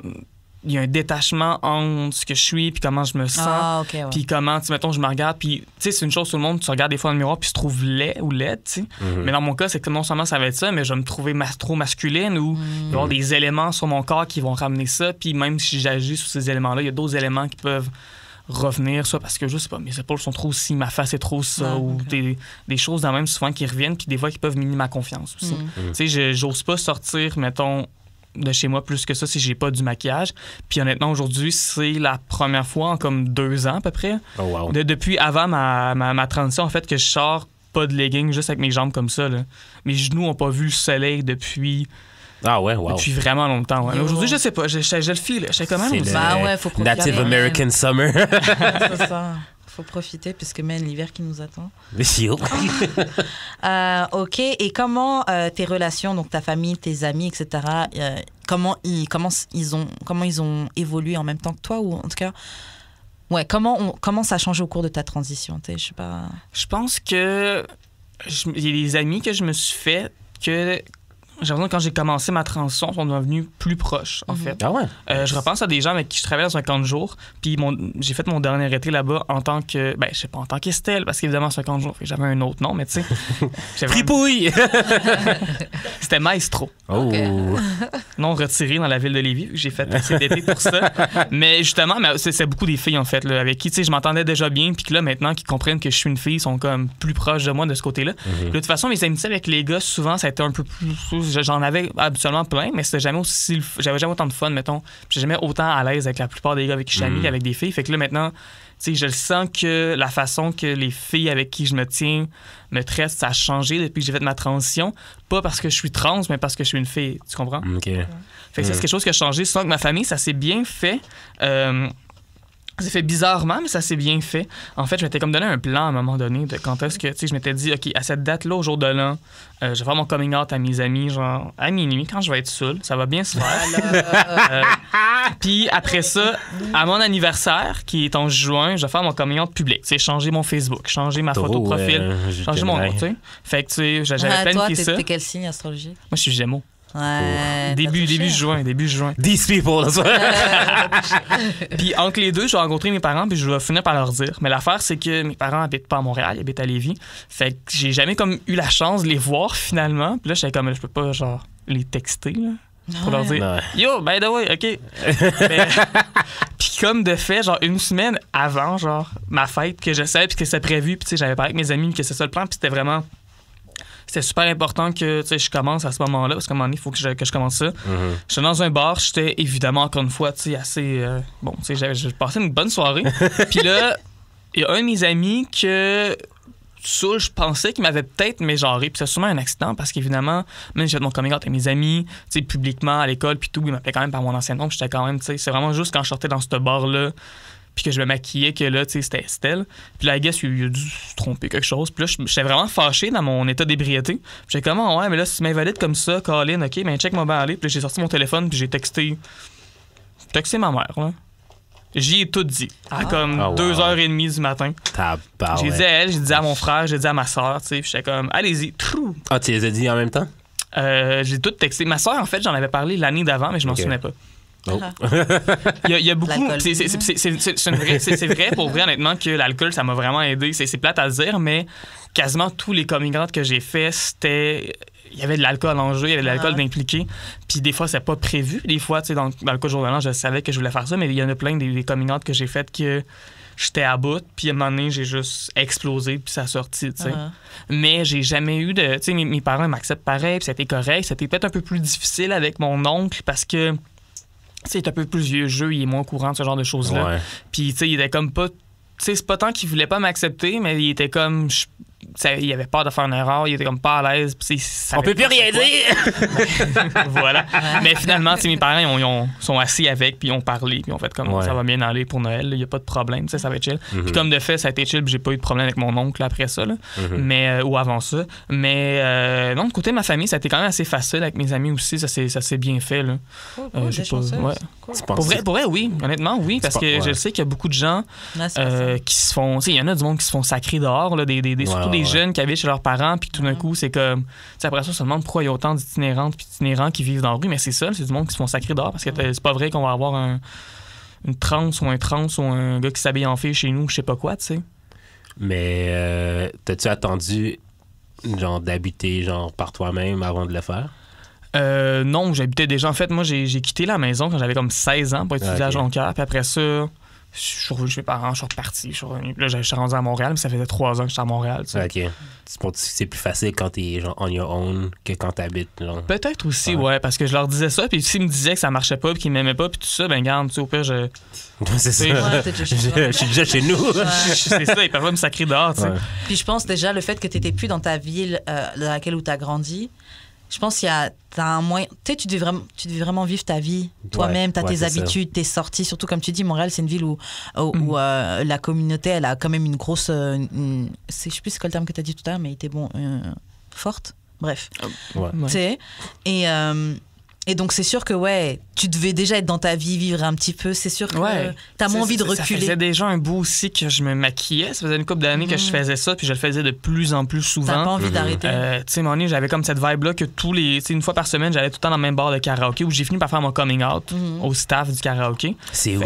C'est le bistrot Vieux-Saint-Tube, juste à côté. C'est là où j'ai travaillé aussi pendant une couple de mois. J'ai fini par travailler là, en fait, parce que j'allais trop souvent, puis ils m'ont texté. Hey, on a besoin de quelqu'un pour animer, ça te tente dessus. J'étais comme, ouais, shout out. OK. Ouais, ils font le pichet et 4 shooters pour $20, je crois. Ouais. Oh! Ouais. Cool! Ouais, attention, il y a ça qui se donne aussi. OK, ouais, continue. Commanditez-nous.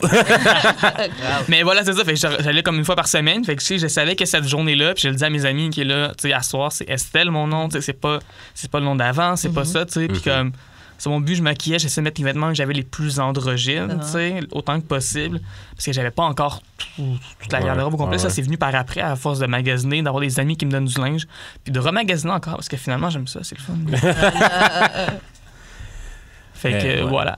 Est-ce que aussi le fait que tu aies eu un support system assez fort, ça t'a aidé? Absolument, pour vrai, absolument. C'est tellement important d'avoir un des systèmes de support. Puis c'est pour ça qu'il y a beaucoup de groupes Facebook aussi qui se créent. Moi, je suis dans comme 4-5 groupes Facebook différents. J'en ai des groupes Facebook qui sont vraiment très Montréal. Puis il y a du monde des fois qui pose des questions genre dans quel bar est-ce que je peux faire ça? Est-ce que vous connaissez un docteur qui pourrait me faire de quoi, mais qui est trans-friendly. Il y a des gens aussi là-dedans dans le groupe qui sont non-binaires, tu sais. Fait que toutes ces choses-là qui se passent. Puis j'ai d'autres groupes, que ce soit des groupes de shitpost, des groupes de memes, des trucs de même. Puis même si c'est juste des memes, c'est juste des jokes, c'est juste des affaires connes, ben honnêtement, tu sais, ça donne quand même un sens de communauté. Puis ça donne quand même, tu te sens pas toute seule. Parce qu'il y en a des gens qui sont dans des places où ils n'ont pas la même communauté qu'on a ici à Montréal, par exemple. Ou même qui sont à Montréal, mais qui n'ont pas le même réseau que moi je peux avoir. Puis qui peuvent se sentir vraiment seuls. Fait que d'avoir des places comme ça peut aider, tu sais. Dans mon cas, de pas avoir à gérer, mettons, des parents toxiques, de pas avoir à gérer des amis qui virent transphobes dans ma face, de pas avoir à gérer ces choses-là, c'est tellement un poids que je suis contente de pas avoir sur mes épaules. Puis dans ces groupes-là, je le vois, il y a des gens qui publient des affaires puis qui disent « OK, aujourd'hui, c'est passé ça à ma job. » Puis genre, tu sais, ouais, je comprends. Honte, là. Ouais. Dis-nous, c'est quoi le pire stéréotype que tu as entendu? Hey, je le sais pas, honnêtement. Le pire stéréotype que j'ai entendu, je pense qu'un des stéréotypes vraiment, vraiment dégueulasses, c'est que les personnes trans sont juste des traps, là, qui veulent essayer d'attirer des gars, mettons. Qui finalement, genre, plot twist à ta peu, tu sais. Je veux dire... Occupation double 2029. Je pense que c'est la pire affaire, là, ça me gosse. Ouais. Ça ou comme les gens qui pensent que les personnes trans, c'est juste des fétiches, là, l'inverse en fait de ça. Tu sais, des gens qui veulent coucher avec des personnes trans juste parce qu'ils sont trans. Ça m'est déjà arrivé, là, mettons, de me ramener une fille puis que ça fait 2 secondes qu'on s'embrasse puis tout de suite, genre, elle vient me pogner le sexe puis tu sais, aucune communication, aucun rien, tu sais. Puis elle me dit « Ah, tu m'excites », mais je suis comme « Attends un peu, là, veux-tu, tu sais... » Peux-tu avoir un minimum de je sais pas, de communication de préliminaire? Ça me tentait pas, là. J'avais pas envie, mais c'est ça, cette fille-là a voulu. Ouais. Puis elle me spot dans un party, on est parti super tôt du party pour aller chez nous, tu sais.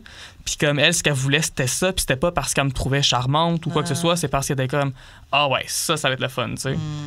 C'est un fétichiste, puis c'est super objectifiant, tu sais, de faire ça, là. Ouais. Est-ce que tu trouves que c'est plus facile pour toi du fait que tu sois femme? Je penserais pas, pour la raison que j'ai beaucoup plus de gars qui m'ont cruisé dans ma vie depuis que je fais de mon coming out que de filles. Parce que je pense qu'en fait, ce qui se passe, c'est que les lesbiennes savent pas vraiment comment faire le premier pas. C'est une chose que je réalise.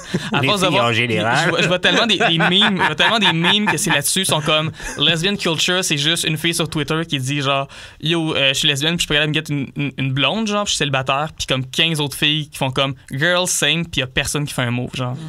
Ça c'est fait que en général. Des fois, tu sais, j'essaie de, tu sais, le bassin, mettons, de filles qui sont filles est déjà plus mince que le bassin de gars qui sont filles aussi, tu sais. Puis après ça, il faut que ce soit une fille qui soit fille, mais qui soit à l'aise avec une personne trans. Fait que là, des fois, tu sais, ça m'arrive souvent, là, je suis dans un bar, il y a une fille, genre, je chill avec, qui est vraiment cute, puis on a une belle chimie, puis une bonne connexion, puis finalement, genre, est au gars. Mais justement, tu sais quoi, c'était la question qu'on avait juste après. À quel moment tu avises à ton partenaire, avant d'entamer toute relation à caractère sexuel, à quel moment, en fait, tu leur avises que tu es une femme trans? Ben moi, en fait, j'en parle juste vraiment très ouvertement, peu importe ce qui se passe. OK. Fait que je pourrais pas dire, ça fait juste, ça vient. OK. C'est ça. Parce que j'imagine que si t'étais au gars, ça aurait été beaucoup plus différent. Là. Ben, quand j'animais au karaoké, Faut une dire chose que j'aimais dire, parce qu'il y avait des gens, des fois, au karaoké, qui me posaient des questions très indiscrètes.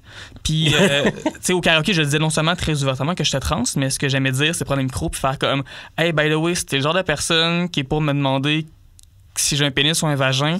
T'es le genre de personne avec qui je veux jamais avoir des rapports sexuels. Fait comme, ça te donne rien, viens pas me poser la question, tu sais. » Puis ça m'est arrivé des vieux monsieur qui sont bas autant que des jeunes T'as encore ta des jeunes gars, tu sais, des filles de 20 ans, mettons, là, qui sont gentilles avec moi, puis qui finalement commencent à vraiment me poser des questions, genre, mais toi, t'as-tu un pénis? Puis, tu sais, je suis comme. Tu sais, il y en avait une, elle me fait ça, puis là, j'explique, puis je suis comme, tu sais, tu peux pas juste poser des questions comme ça aux inconnus sur la partie génitale. Moi, je te demande pas si t'es rasé de la chatte ou pas, puis elle dit, moi, je suis toute rasée au complet. Je suis comme, oui, non, c'est pas ça. C'est pas ça le but. OK, madame. C'est pas ça le plan, tu sais. Mais ça, c'est une jeune, là, puis j'étais comme, absolument, tu te dis, c'est les jeunes, ils comprennent c'est quoi, puis ils sont plus ouverts, puis elle était désagréable, puis elle voulait pas me lâcher en plus avec cette question-là. J'étais comme, pour vrai, là, je voulais envoyer promener. Enfin, j'étais comme, pour vrai, là, tu sais, je sais que je travaille, puis t'es cliente, je veux être respectueuse, mais là, pour vrai, là, va chier. OK, j'ai une autre question. Est-ce que... Ben, c'est le but de l'émission, je pense, correct. Est-ce que tu penses que les trans hommes l'ont un petit peu plus facile que les trans femmes? Je sais pas, ça dépend pour beaucoup d'affaires, je pense. J'en ai aucune idée, il faudrait que je parle à plus d'hommes trans, en fait. Ouais. Mais déjà, juste du côté des hormones, il y a des changements qui sont plus faciles pour les femmes que pour les hommes. Par exemple, tu sais, un homme trans qui va prendre des hormones, sa voix va drop down. Ouais, c'est ça. Je connais un groupe de musique où justement, ils sont deux, puis il y a un des membres qui a fait son coming out de trans entre-temps. Puis en l'espace de comme 2 albums qui sont sortis en 1 an et demi, sa voix est complètement différente. Puis il y a vraiment une voix qui est basse. Puis si tu écoutais l'album, tu saurais jamais que c'est un gars trans qui chante. Il chantait si bien encore? Il chante encore super bien aussi, ouais. Mais ils sont deux, puis l'autre fille qui est avec lui aussi chante sur l'album. Fait qu'à guess que puis quand je les ai vus en show, en plus, c'était encore très bon. Mais je me suis dit, faut qu'il réarrange un peu les harmonies, tu sais. Mais un gars, ça fait ça, mais une fille, ça fera pas ça. À moins de vraiment, tu sais, faire de l'orthophonie, de faire des choses de main. Il existe des chirurgies, mais qui sont vraiment pas si efficaces que ça, où ils vont te gosser les cordes vocales, tu sais. Ouais, non, ça a pas l'air le fun du tout. Ça a pas l'air le fun, mais c'est pas tout à fait au point en plus. Fait que ça rend pas tant que ça cool. Mais à l'inverse, il y a d'autres trucs. Par exemple, une femme trans qui va prendre des hormones va avoir tendance à faire moins d'acné. Moi, je sais que j'avais plus d'acné avant que je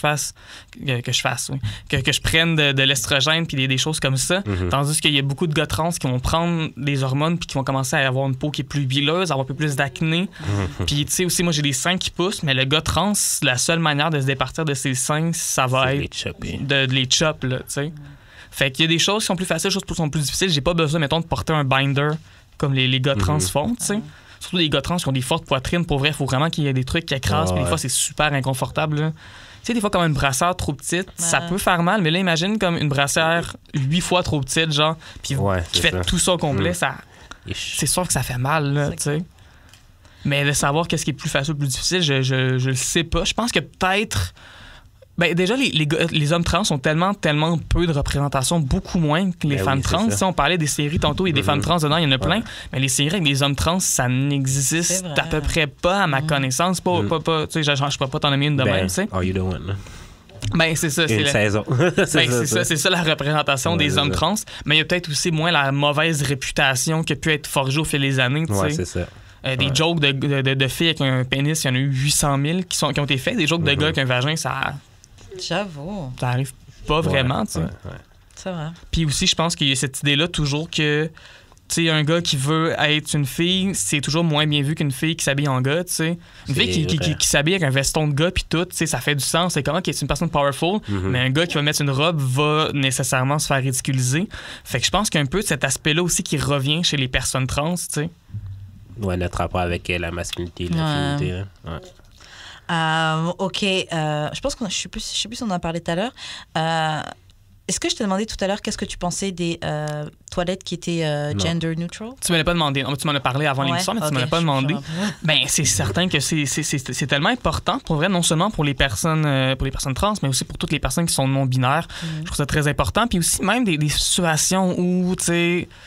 je sais pas, un père qui a son enfant, puis évidemment, la table à langer est juste dans la salle de bain des filles ou quelque chose, tu sais. Ouais. Puis il y a tellement de situations où t'as des toilettes qui sont individuelles, tu sais, t'as comme une porte, puis c'est la toilette qui est là, puis t'as une que c'est gars-filles, puis t'es genre... T'as dumb. À quoi tu sers, tu sais? À quoi ça sert, honnêtement? Puis tu sais, il y en a plein des places qui ont des toilettes non genrées, puis ça fait pas de problème nulle part, là. Ça arrive pas, tu sais. New City c'est de même. Il y a aussi le truc, là... Les House Gang. Le truc à côté du Place des Arts, là. Maison, je sais plus quoi. Ah, il y avait un autre nom avant. Maison 2109. Ah, ouais. Aussi, leurs toilettes sont... Mais il y en a de plus en plus, puis je pense qu'à mesure qu'on construit des nouvelles toilettes, je pense que ça vaut pas la peine de mettre gars-filles. Ça donne rien au final, c'est pas utile. Au début, genre, quand t'es pas habitué à des trucs nouveaux, t'es comme... C'est bizarre. Mais tu sais, à force même de toi aller fréquenter des endroits où c'est de même, t'es comme... OK, t'es comme... Il n'y a pas de différence. T'es parti pisser. Tu t'en vas pisser, tant que tu te laves les mains en sortant. C'est ça, en vérité. Et c'est incroyable le nombre de gens qui se lavent pas les mains en sortant des toilettes. Hein. Ah mon Dieu, oui. Ça, c'est... Ouais. C'est très grave. Il y a plus de gens qui se lavent pas les mains que de prédateurs. Ah, absolument. OK, prochaine question. OK, selon toi, c'est quoi les ressources qu'on devrait connaître? Par exemple, si tu es quelqu'un qui veut être un peu plus inclusive ou en tout cas être aware un peu plus. Et ou aussi pour nos auditeurs qui sont par exemple à l'université et qui sont peut-être eux-mêmes dans un questionnement ou eux-mêmes en transition, c'est quoi les ressources qu'ils devraient connaître? Les ressources, moi honnêtement, c'était Google. Là. J'ai cherché des affaires là-dessus. J'ai trouvé des trucs qui étaient peut-être bons, peut-être pas bons. Des pages Facebook, suivre des personnalités trans aussi, des fois, ça peut aider. C'est sûr qu'il y a des associations comme t'as l'Association des trans du Québec qui existe, l'ATQ, qui peut être intéressante, qui peut avoir de la documentation. Surtout si tu te poses des questions, il y a là-dessus des... je pense qu'il y a des ressources, il y a des dépliants, puis il y a moyen de contacter des personnes par rapport à ça. Mais honnêtement, je sais pas trop. Moi, j'ai juste comme avancé de même. J'ai fait mon chemin un peu. Puis j'ai croisé, mettons... pas croisé, mais il y a des... excusez-moi. Il y a une BDiste, entre autres, qui fait une bande dessinée qui s'appelle Assigné Garçon. OK. Puis c'est sur Facebook, puis ces bandes dessinées sont toutes sur Facebook. Puis honnêtement, il y a souvent des leçons à tirer de ça, puis il y a des messages qui sont souvent très explicitement véhiculés. Puis non seulement, tu as un des personnages dans la série qui est une petite fille trans, qui a comme peut-être 11-12 ans, je sais pas exactement son âge, mais tu sais, c'est une enfant trans. Mais il y a aussi comme un autre personnage dans la série qui est non-binaire, tu sais. Fait que tu peux apprendre un peu sur tous ces genres de choses-là qui se passent pour les relations, puis sur comment bien agir avec des personnes trans. Fait que ça, déjà, je pense que c'est un bon départ. Sinon, juste de se renseigner, déjà, se connaître la différence entre une personne trans, entre une personne qui fait juste... pas qui fait juste, mais c'est une personne qui cross-dress, une personne qui se travestit, parce que c'est pas la même chose. Une personne qui est non-binaire. Tu sais, c'est tous des concepts qui sont différents. Puis de savoir ne pas les mélanger, ça peut être pertinent, je pense aussi. OK, ouais. Totalement. Ouais. Hey, t'as parlé de travesti, ça me fait penser. Genre, j'habitais en banlieue dans mon jeune temps, puis il y en avait un ou une qui... Mais c'est ça, quand on parle de travesti, mettons, ça va être exemple. On dirait que c'est plus difficile d'imaginer une femme qui se travestit en homme parce que les vêtements masculins, c'est tellement normal qu'une femme en porte que ça va être rare, moins que vraiment, tu sais, ça peut arriver, mais ça va être plus rare. Tandis qu'un gars qui va se travestir, c'est un gars qui s'identifie comme un gars. Tu sais, c'est moi, mon nom, c'est Richard, tu sais, je sais pas. Puis, mais qui va porter des vêtements féminins, mais qui s'identifie comme étant... Tu sais, même à la limite, des dragues, c'est en quelque sorte un peu des travestis parce que ce qu'ils font, c'est qu'ils s'habillent avec des vêtements féminins, avec du maquillage féminin, puis ils agissent de façon féminine, mais ça reste des gars, puis ils s'identifient absolument, ben pas tous, parce qu'il y en a des dragues qui sont des trans, qui sont des femmes, qui sont non-binaires, tu sais, mais t'as beaucoup d'hommes qui vont être, tu sais, mettons RuPaul, tu sais, ben lui, c'est un homme, c'est genre vaguement, même vaguement, un peu transphobe aussi par bout, là, je dois avouer, il a quand même fait des commentaires un peu dégueulasses à plusieurs reprises par rapport à ça, mais c'est un homme qui va s'habiller avec des vêtements féminins, mais RuPaul, c'est un gars, t'sais. Après ça, peut-être que son persona sur scène, c'est féminin, mais sinon, c'est un gars, t'sais. Mais à l'inverse, il y en a plein des drag queens qui sont des femmes. Shout à Chantal, même de Saint-Eustache. Shout Chantal. Tout à l'heure, tu en as parlé un petit peu donc, des pilules des estrogènes que tu as pris.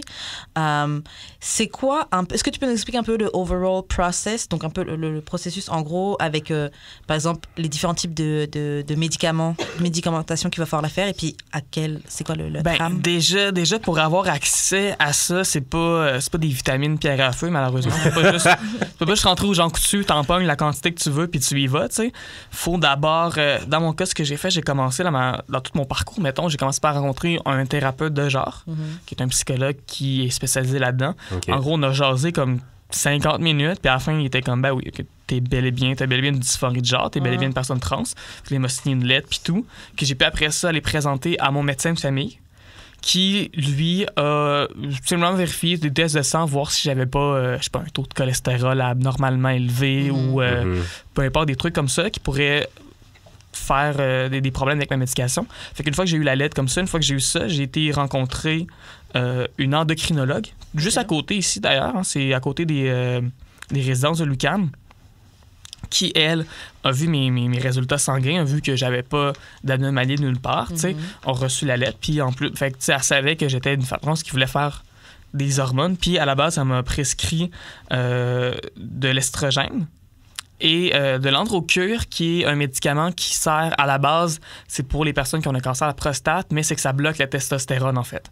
Fait dans le fond, j'en ai un qui me booste l'estrogène, puis j'en ai un qui bloque la testostérone. Puis éventuellement, j'ai fait des tests sanguins pour voir comment réagissait mon corps. Puis récemment, j'ai pu doubler ma dose d'estrogène. C'est celle que j'avais était quand même assez petite. C'est quoi, genre les doses?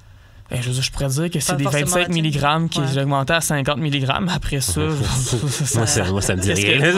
Qu'est-ce que ça veut dire? Je le sais pas, tu sais. Mais j'ai commencé à prendre mes premières hormones le 23 décembre. Ça a tombé comme ça. En quoi, Noël, juste un peu avant Noël. Tu sais. Puis là, j'en prends 2 par jour d'estrogène, puis un d'androcure chaque journée depuis le 23 décembre. Évidemment, ça a changé. La dose a changé, mais c'est juste que les pilules sont différentes. Elles sont plus mauves, sont rendues vertes. OK. Est-ce qu'il y a d'autres choses qu'il est possible de prendre ou... Mais une des choses qui se passe, je veux dire qu'au Québec, c'est quand même assez facile d'obtenir des médicaments de ce côté-là, mais il existe des personnes, par exemple, surtout dans d'autres pays, qui vont se tourner vers... sur Internet, puis c'est pas toujours legit. Mais il y en a qui le font parce qu'il y a des places que c'est extrêmement difficile, puis je parle pas de... Seulement de pays, c'est je parle pas de... Ouais, tu pourrais très bien être aux États-Unis, au Minnesota. Ouais, au Royaume-Uni, c'est extrêmement difficile de rencontrer non seulement rencontrer un docteur qui peut te prescrire ces choses-là, ça peut être extrêmement difficile, mais des fois, c'est par expérience, d'avoir vu dans des groupes Facebook des gens qui parlent de leur expérience, il y a des cas où c'est des personnes qui ont dû attendre comme des années avant de pouvoir avoir accès à un endocrinologue, puis t'as plein de docteurs qui ont le droit de refuser juste parce que les personnes trans, ça pas... Ouais, je suis pas d'accord. Pas d'accord avec ça, fait que je t'empêche de faire ça, tu sais, c'est complètement dégueulasse, là. Et est-ce que tu penses que les lobbies trans poussent la transition chirurgicale ou tu penses qu'il n'y a pas de... De ce que j'ai vu, non. Puis de ce que j'ai vu, les lobbies, au contraire, veulent les rendre plus accessibles. Ça, oui. Puis d'ailleurs, au Québec, il y a des chirurgies. La vaginoplastie, la phalloplastie, c'est couvert par l'assurance. Ouais. Après ça, il existe plusieurs autres chirurgies qui sont possibles. Mais celle-là, elle est couverte par l'assurance maladie. Après ça, il y a des gens qui luttent pour que d'autres chirurgies puissent être couvertes également. Mais jamais je sens une pression pour ça. Puis même que c'est dans les milieux trans, c'est quelque chose qu'on dit vraiment très, très souvent que t'as pas besoin de te faire opérer pour être trans, puis t'as pas besoin non plus d'avoir de la dysphorie constamment aussi pour être trans. T'as pas besoin de, tu sais... Parce que j'avais parlé avec une trans de la Californie, puis c'est ça qu'elle me disait que, genre, elle, en tout cas, dans les groupes qu'elle fréquentait et tout, genre, c'était vraiment poussé, genre, comme aller faire la chirurgie. Ah ouais? Ouais. Fait qu'elle trouvait ça vraiment lourd parce que... Ben, effectivement, parce qu'elle est passing, fait qu'elle sent pas nécessairement le besoin de le faire. Puis, genre, elle sentait que c'est ceux qui étaient pas passing qui poussaient plus pour ça. Ah ouais? Ouais. Je trouvais ça weird que ce soit comme aussi poussé. Ben peut-être, mais aussi, au Québec, ça fait pas si longtemps que tu peux changer ta carte d'assurance maladie, tu peux changer ton nom légalement, puis ta mention de genre sans faire d'opération. Okay. Mais ça fait comme quelques années, c'est extrêmement récent. Je pense qu'il y a 10 ans, tu pouvais pas faire ça. Il fallait que tu te fasses opérer. Puis encore énormément de pays où il faut que tu te fasses opérer pour pouvoir faire changer ta mention de genre. Ce qui, en quelque part, faut quand même pas l'oublier, se faire opérer comme ça veut aussi dire te faire stériliser, tu sais. Ouais. Parce qu'une fois que tu te fais chop des bouts, tu peux pas... On n'est pas encore rendu au bout où une femme trans peut être enceinte, malheureusement. On n'est pas rendu là. Puis un gars trans non plus va pas pouvoir générer du sperme qui va pouvoir féconder avec ça. T'sais. On n'est pas encore rendu là. Peut-être que la science, un jour, va être capable de faire quelque chose avec ça, t'sais. Mais on n'est pas rendu là. Fait que, tu sais, faut que tu fasses stériliser dans bien des pays pour pouvoir changer ta mention de genre. Fait qu'il y a beaucoup de lobbies qui poussent pour faire changer ça, pour que tu puisses justement t'identifier comme une femme ou t'identifier comme un homme, même si t'as pas la chirurgie. Parce L'Université de Montréal vient de faire ça. Je sais pas si l'UQAM aussi, mais l'Université de Montréal maintenant offre l'option justement aux étudiants de donner le nom par lequel ils veulent être appelés et pas le nom qu'ils veulent. L'UQAM a commencé ça en janvier dernier. Malheureusement, dans mon cas, c'est comme compliqué parce que je venais de finir mes cours à ce moment-là, tu sais, juste avant. Fait que là, comme j'avais pas de cours à l'UQAM, je peux pas me faire une nouvelle carte étudiante. Puis c'est quand tu fais ta carte étudiante que tu peux faire changer ton nom. Fait que mon nom dans les dossiers, c'est encore mon ancien nom, mon adresse courriel, c'est comme mon ancienne adresse courriel.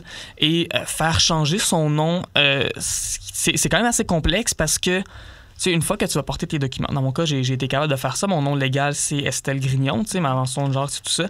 Puis une fois que j'ai eu le document qui disait oui, que le droit d'état civil, comme c'est chill avec les temps, puis tout, tu sais, je me suis pointé genre à RAMQ. J'avais ça, j'avais ma petite nouvelle photo, j'avais mon ancienne carte. J'ai fait yo, je vais changer ça. Ils ont dit OK, tu sais, puis c'était correct, tu sais. Mais après ça, c'est qu'il faut aussi que je fasse mon coming out au ministère de l'Éducation. Puis là, ça, c'est du bordel parce que je me suis pointé là, juste après les deux à côté. Je suis comme, gars, je vais faire les deux dans la journée, ça va être fait that's it, tu sais. Puis là, non, ça marche pas comme ça parce qu'il faut que tu donnes genre, ton certificat de connaissance, donne ça, il faut que tu donnes ça, il faut que tu donnes plein d'affaires. Moi, pour que tu transfères tout ton dossier scolaire de ton ancien à ton nouveau nom. C'est ça. Puis là, j'ai voulu remonter un dossier, mais j'avais pas mon dernier certificat de naissance, mais j'avais un certificat de changement de nom, tu sais. Mais comme il y avait pas un document où il y avait le nom de mes parents dessus, après 5 fucking mois, j'ai reçu un courriel qui était comme ouais, non, mais il y a pas le nom de ton père, on peut pas. Ah, lol. Ah oui, puis ça prend c'est ça qui me gosse au Québec, là, la petite bureaucratie de merde. Ça me fâche. Puis moi, en ce moment, techniquement, j'ai pas encore mon diplôme parce que j'ai tous mes crédits, mais il y en a 2 cours que j'ai fait dans une autre université. Puis, tu sais, les cours, tu sais, je les ai passés. Non, c'est le même. C'est le même nom aux deux. C'est juste que faut que j'envoie un document là-bas, genre, qui dit ouais, pouvez-vous donner les notes à l'UQAM. Faut juste que j'envoie ce document-là, mais moi, je me dis, tant qu'à ça, je vais attendre que mon nom soit changé. Ça me donne rien d'avoir mon vieux diplôme, mon nouveau diplôme avec mon ancien nom. Je veux dire, ça me donne absolument rien. Fait que j'attends juste ça, tu sais. Puis mes cours ont été approuvés. Mon directeur de cycle, de programme, est fait comme, ouais, c'est chill, Estelle, j'approuve que ces cours-là remplacent ces cours-là, tu sais. Tout ce qui me reste à faire, c'est ça, mais j'attends juste pour ça en ce moment. C'est juste pour ça que j'ai pas mon diplôme. J'ai fait tous mes cours de journalisme puis de tout. Mais j'attends juste après ça, puis c'est compliqué, puis c'est le bordel.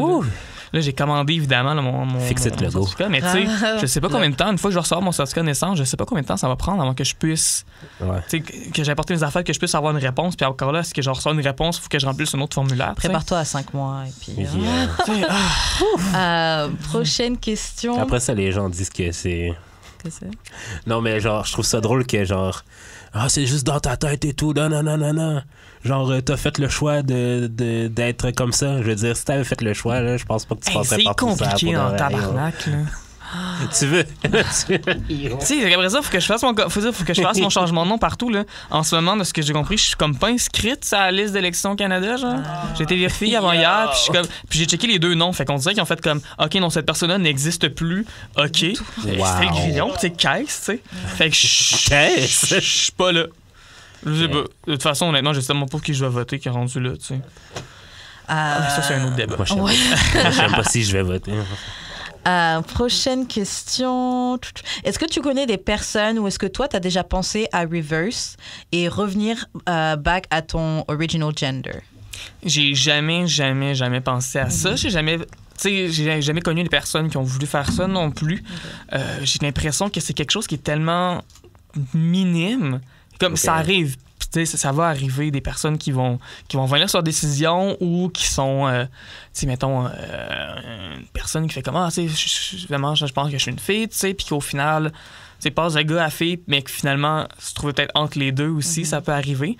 Mais c'est quelque chose de tellement minime, puis un des problèmes qu'on a, je pense, en ce moment, c'est qu'on met tellement d'attention sur cette toute petite chose-là, sur cette toute petite parcelle de la population, puis c'est correct que ces gens-là existent, puis c'est valide que ces gens-là existent, mais on donne tellement sais, faut qu'on donne la visibilité. C'est un peu un débat compliqué parce qu'il faut qu'on donne la visibilité, évidemment, à ces personnes-là. Mais est-ce qu'on en donne tellement qu'il y a beaucoup de gens qui pensent que, tu sais, c'est comme une personne sur 3 qui fait la transition, qui est pas à l'aise, alors que c'est pas ça du tout. J'avais vu un documentaire là-dessus, puis c'est comme ça qui montrait ça. C'est comme si, genre... le taux de suicide est tellement élevé parce que, en tout cas, au début, genre, je regardais le documentaire, j'étais comme, oh mon Dieu, c'est dommage intéressant, mais genre, c'est clairement été fait par quelqu'un qui aimait pas les trans. Ouais, puis c'est plate parce qu'il faut en parler parce que ces gens-là existent, puis il faut les aider dans leur cheminement, mais il faut pas tout jeter à la poubelle, tout ce que les trans essaient de faire parce qu'il y a des personnes qui ont de la difficulté avec ça. Je veux dire, dans n'importe quoi, n'importe quelle chirurgie qui existe, il y a des gens qui sont pas satisfaits, tu sais. Ouais, c'est sûr. Ouais. Fais un reportage sur ça, tu sais, sur comment on va aller voir des personnes qui se font faire des chirurgies, tu sais, puis qui se font... botched. Même pas des gens qui se font botch, juste des gens qui sont pas à l'aise avec la chirurgie qu'ils ont faite, même si c'est bien fait, tu sais. Il y en a aussi plein, mais évidemment, c'est pas aussi sensationnaliste que si on peut bâcher ces trans un petit peu, tu sais. Ouais, c'est vrai. Dis-nous, on a genre peut-être maximum 3 questions, là. Dis-nous. OK, qu'est-ce que tu trouves d'attirant chez un homme et qu'est-ce que tu trouves d'attirant chez une femme? Est-ce que... Ouais. Ben évidemment, moi, déjà, je suis pas gars. Ouais. Fait que, tu sais, les gars que je trouve beaux, souvent, ce sont les gars qui sont particulièrement féminins. Ah ouais. Les gars qui sont très androgynes, tu sais, je suis comme, ah ouais, OK, tu sais. Mettons, l'autre jour, j'ai vu un vidéoclip, il y avait le chanteur Troye Sivan dedans. Évidemment, dans une collaboration avec Charli XCX. Je pense que ce que je trouve beau chez une fille, c'est Charli XCX. On va régler ça tout de suite. Je l'adore. Mais Troye Sivan, c'est un gars qui est très, très féminin. Qui est extrêmement gay aussi. Là. Mais, fait que, tu sais, mais je le trouvais cute. Dans le vidéoclip, j'étais comme, ah ouais, tu sais. Moi, je l'aime pas, ce gars-là. Non? Parce que, à un moment donné, j'avais fait un EP. Puis genre, sur le cover, ben, il avait sorti un projet pas longtemps après. Puis genre, le cover, c'était la même chose. Ah ouais? La même chose. Je me souviens. J'ai été en beef avec l'illustratrice. Puis elle m'a montré son processus créatif. Mais genre, moi, je suis sûr et certain, OK? C'était quand même très, très cool. Que c'est peut-être... Ben, c'est pas de la faute de l'illustratrice, mais c'est de la faute pas de Troye Sivan, mais son équipe, son label, ils ont sûrement vu mon cover quelque part, puis ils ont montré ça, ils ont vu quelque chose du genre. Peut-être que ton cover était juste pas original aussi, là. Non, il était justement. Non. Tu montreras ça après. OK, prochaine question. Et chez les femmes? Qu'est-ce que tu trouves d'attirant chez les femmes? Tellement de choses. Dis genre everything. Je trouve ça difficile des fois, parce que des fois, les gens sont comme, ah, mais toi, ton type de fille, c'est quoi? Puis genre, je sais pas, là, quand j'étais jeune, j'avais des kicks sur des filles qui étaient blondes, qui étaient brunes, qui étaient rousses, genre. Je sais pas. Honnêtement, je sais pas. C'est le roi de la femme, en tout cas, au cas par cas. C'est du cas par cas, ouais. OK. Tant qu'elle fait pas de crossfit. Ça, je pense que c'est mon grand turn-off, une fille qui dit genre, ouais, moi, je fais du crossfit, ça m'intéresse pas. Là, tout d'un coup, là. T'aimes pas les abs? Mais c'est pas juste ça, c'est juste les gens que...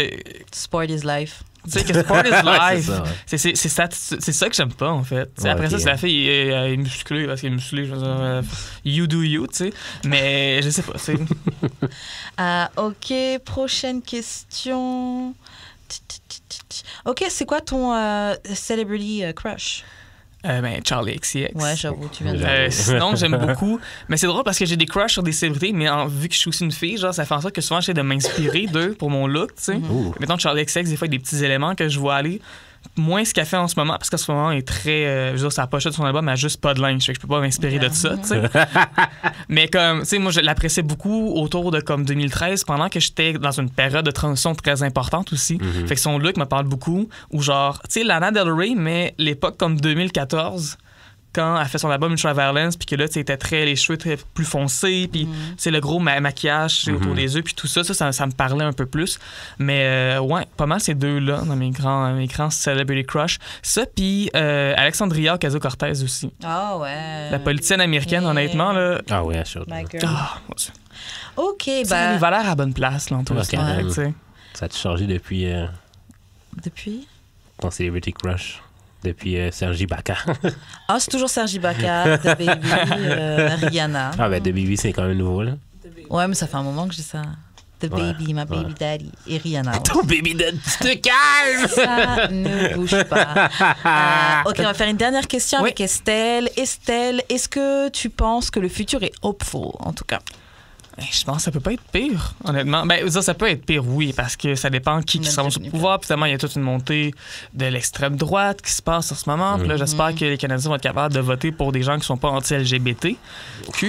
Franchement, j'ai des doutes. Ce qui est difficile à penser, surtout quand des candidats en ce moment qui pourraient être premier ministre, peut-être, a déjà eu des commentaires très, très, très homophobes il y a de ça quelques années, tu sais. Donc, il s'est pas excusé d'ailleurs depuis. Il s'en calisse. Il s'en calisse, mais après ça, il est comme moi, Justin Trudeau, là, tu t'es pas assez excusé pour le brown face. C'est ça qui me gosse avec la politique canadienne, OK? Non, c'est pas ça. Moi, je me dis, quand les gens de droite, ils disent de cancel quelqu'un, je suis genre... Tu sais, en plus, lui, il y en a des candidats qu'il y a pas si longtemps que ça ont fait des commentaires racistes, des commentaires homophobes. Puis lui, il est comme mais c'est tant que le candidat s'excuse après, c'est correct. Puis là, Justin Trudeau, il y a ce fuck-là qui passe. Puis il est comme non, ce gars-là doit résigner. C'est pas correct, tu sais. Ils sont tous inaptes à être premier ministre de toute façon. Là, on va se le dire, on n'a pas un là-dedans. Mais sinon, oui, je suis hopeful parce que oui, je pense que on essaie de finir sur une bonne note l'émission. Il y a plus de représentativité que jamais, puis je pense qu'on y a c'est vrai quand même. Plus de représentativité, c'est ce mot-là, plus les gens vont avoir espoir, puis plus les gens vont faire vont sentir à l'aise d'être trans, puis ils vont se sentir moins marginal, parce que le but en fait, c'est ça, c'est oui, c'est cool, oui, je suis trans, là, j'ai courageuse, puis tout, tu sais, mais comme non, c'est pas ça que moi j'aimerais ça, c'est que les gens soient juste trans puis qu'ils vivent leur vie. Puis je pense que ça va prendre du temps avant qu'on arrive là, mais c'est définitivement plus facile aujourd'hui que ça l'était il y a 5 ans. C'est vrai. Il y a 10 ans. Tu sais, pas besoin de remonter bien loin, là. C'est vrai. Puis je pense qu'à mesure qu'on va être capable de normaliser ça, d'avoir de mieux comprendre les enjeux trans, puis surtout que les médias vont commencer à plus consulter les personnes trans aussi. Là, je trouve ça un peu con quand on a des débats sur les trans. C'est juste... Devrait-il exister? Je veux dire, on parle tout le temps de comme là, il y a un débat sur l'avortement, puis c'est juste des gars, mais là, après ça, on a des débats sur les personnes trans, puis c'est juste... Soit c'est juste des personnes cisgenres, ou il y a comme une personne trans qui se fait roast par tout le monde, qui doit comme défendre son identité constamment. C'est la même chose avec l'islam, avec les noirs, avec les natifs. C'est toujours la même chose qui se passe au final. Il faut juste avoir plus de diversité dans les médias. Puis je pense que éventuellement, lentement mais sûrement, on va commencer à arriver quelque part proche de ça un jour. Et j'aimerais rappeler que cette année, aux élections 2019, les millennials ont la balance du pouvoir. Oui. Donc, allez voter. Si votre nom est sur la liste, allez voter.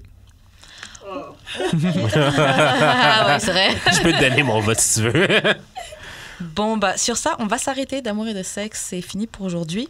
Estelle, est-ce que tu veux laisser tes réseaux sociaux si des gens sont inspirés, veulent te contacter? Ouais, mon Instagram, il est super simple. C'est juste mon nom, en fait, avec un point dans le milieu. C'est estelle.grignon, Grignon. Sinon, je pense que mon Facebook est ouvert. Pour vrai, j'ai du monde qui me texte des fois, puis je sais pas c'est qui. Je suis comme allô, tu sais. Tant que tu m'écris pas dans mes DM, puis je sais pas t'es qui, puis t'écris juste genre salut SLT, comme le gars qui m'a écrit tantôt. Je sais pas t'es qui, man. J'ai aucun ami en commun. T'es dans un autre pays en plus. Genre, qu'est-ce que tu vis, tu sais? Comme les DM d'amour et de sexe. Plein de frères d'Afrique qui nous envoient des messages, on sait pas pourquoi. Même un gars qui avait envoyé une photo, je lui ai demandé pourquoi tu m'envoies. C'est un dick pic ou sa photo elle? Je pensais que c'était un dick pic, donc j'avoue, j'ai regardé pour ça. Et en fait, c'était pire que ça. Ouais. C'était lui et un ami. Une photo comme ça en train de se... Ouais.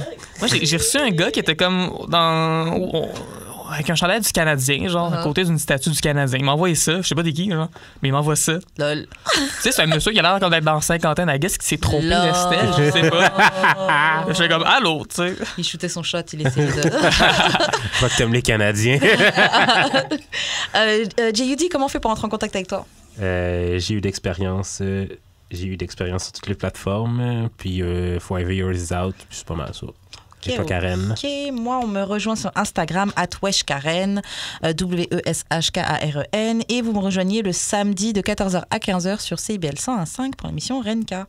C'est pas mal ça. Shout-out à Choc pour les locaux. Yes. Merci de nous suivre sur les réseaux sociaux, donc d'Amour et de sexe sur Facebook, d'Amour et de sexe sur Instagram. Merci de nous écouter sur Spotify, iTunes, YouTube, Facebook. On est partout. N'oubliez pas d'envoyer vos courriers du cœur au d'amour et de sexe podcast@gmail.com. C'est pas mal ça. Et puis c'est ça, on se retrouve la semaine prochaine. D'Amour et de sexe. Ciao.